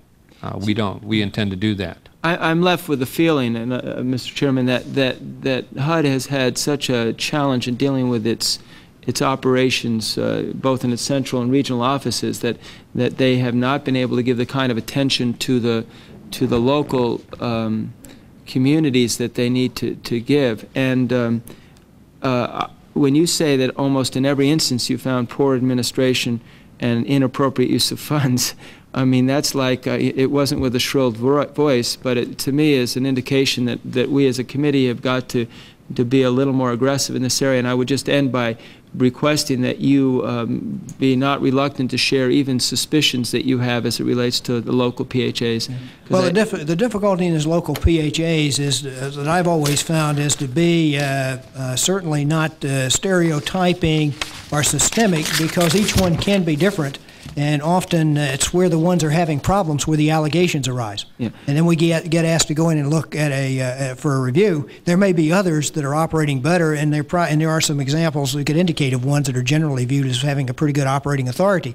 New York, for some time, even as a large city, probably has some problems. We haven't looked at it specifically, but has a reputation of being a good operating authority. Chicago did not have a good reputation as another large city for a long period of time, but they did bring in some new leadership there. And this Mr. Lane that John referred to, who has really tried to do a lot of innovative and different things in terms of cleaning up and dealing with some of the problems. In effect, facing some of the same kind of problems at the Chicago level as Secretary Kemp is facing here at the national level. Well, let me just conclude by my basic feeling that they don't have to be big to have problems. Some of the smaller ones can have the same problems as the bigger ones. And you know, I just hope in the years to come that our committee, you know, focuses more and more on what's happening in local PHAs. Thank you very much. Right. Thank you, Mr. Chairman. Thank you. But if I may just comment on my distinguished colleague's last observations, and I fully agree with everything he has said. When we brought in the Passaic Housing Authority people and dealt with the mess there, we feel, and at least we hope, we had a demonstration effect nationally, and the fact that some of the people involved in that scandal are today in prison should be a reasonable caution to anyone in any public housing authority that this subcommittee and under Jack Kemp, the department, are diligent in pursuing these matters. And I think we will have to continue to do so just as vigorously in the future, and we shall do so. Before thanking the three of you, let me take this occasion to thank members of my staff. I have already singled out Celia Boddington, who is leaving us today, but I want to express my appreciation to every member of our staff for the outstanding job they have done on the HUD matter. May I thank all three of you for your remarkable assistance to this committee. We look forward to working with you. Right. Thank you very much. This hearing is adjourned. Thank you.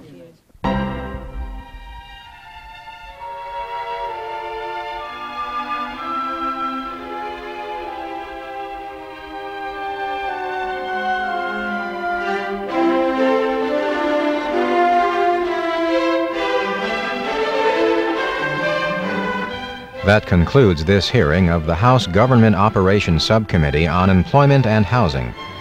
For more information, you can write to the subcommittee at 349A Rayburn House Office Building in Washington, D.C. The zip code is 20515.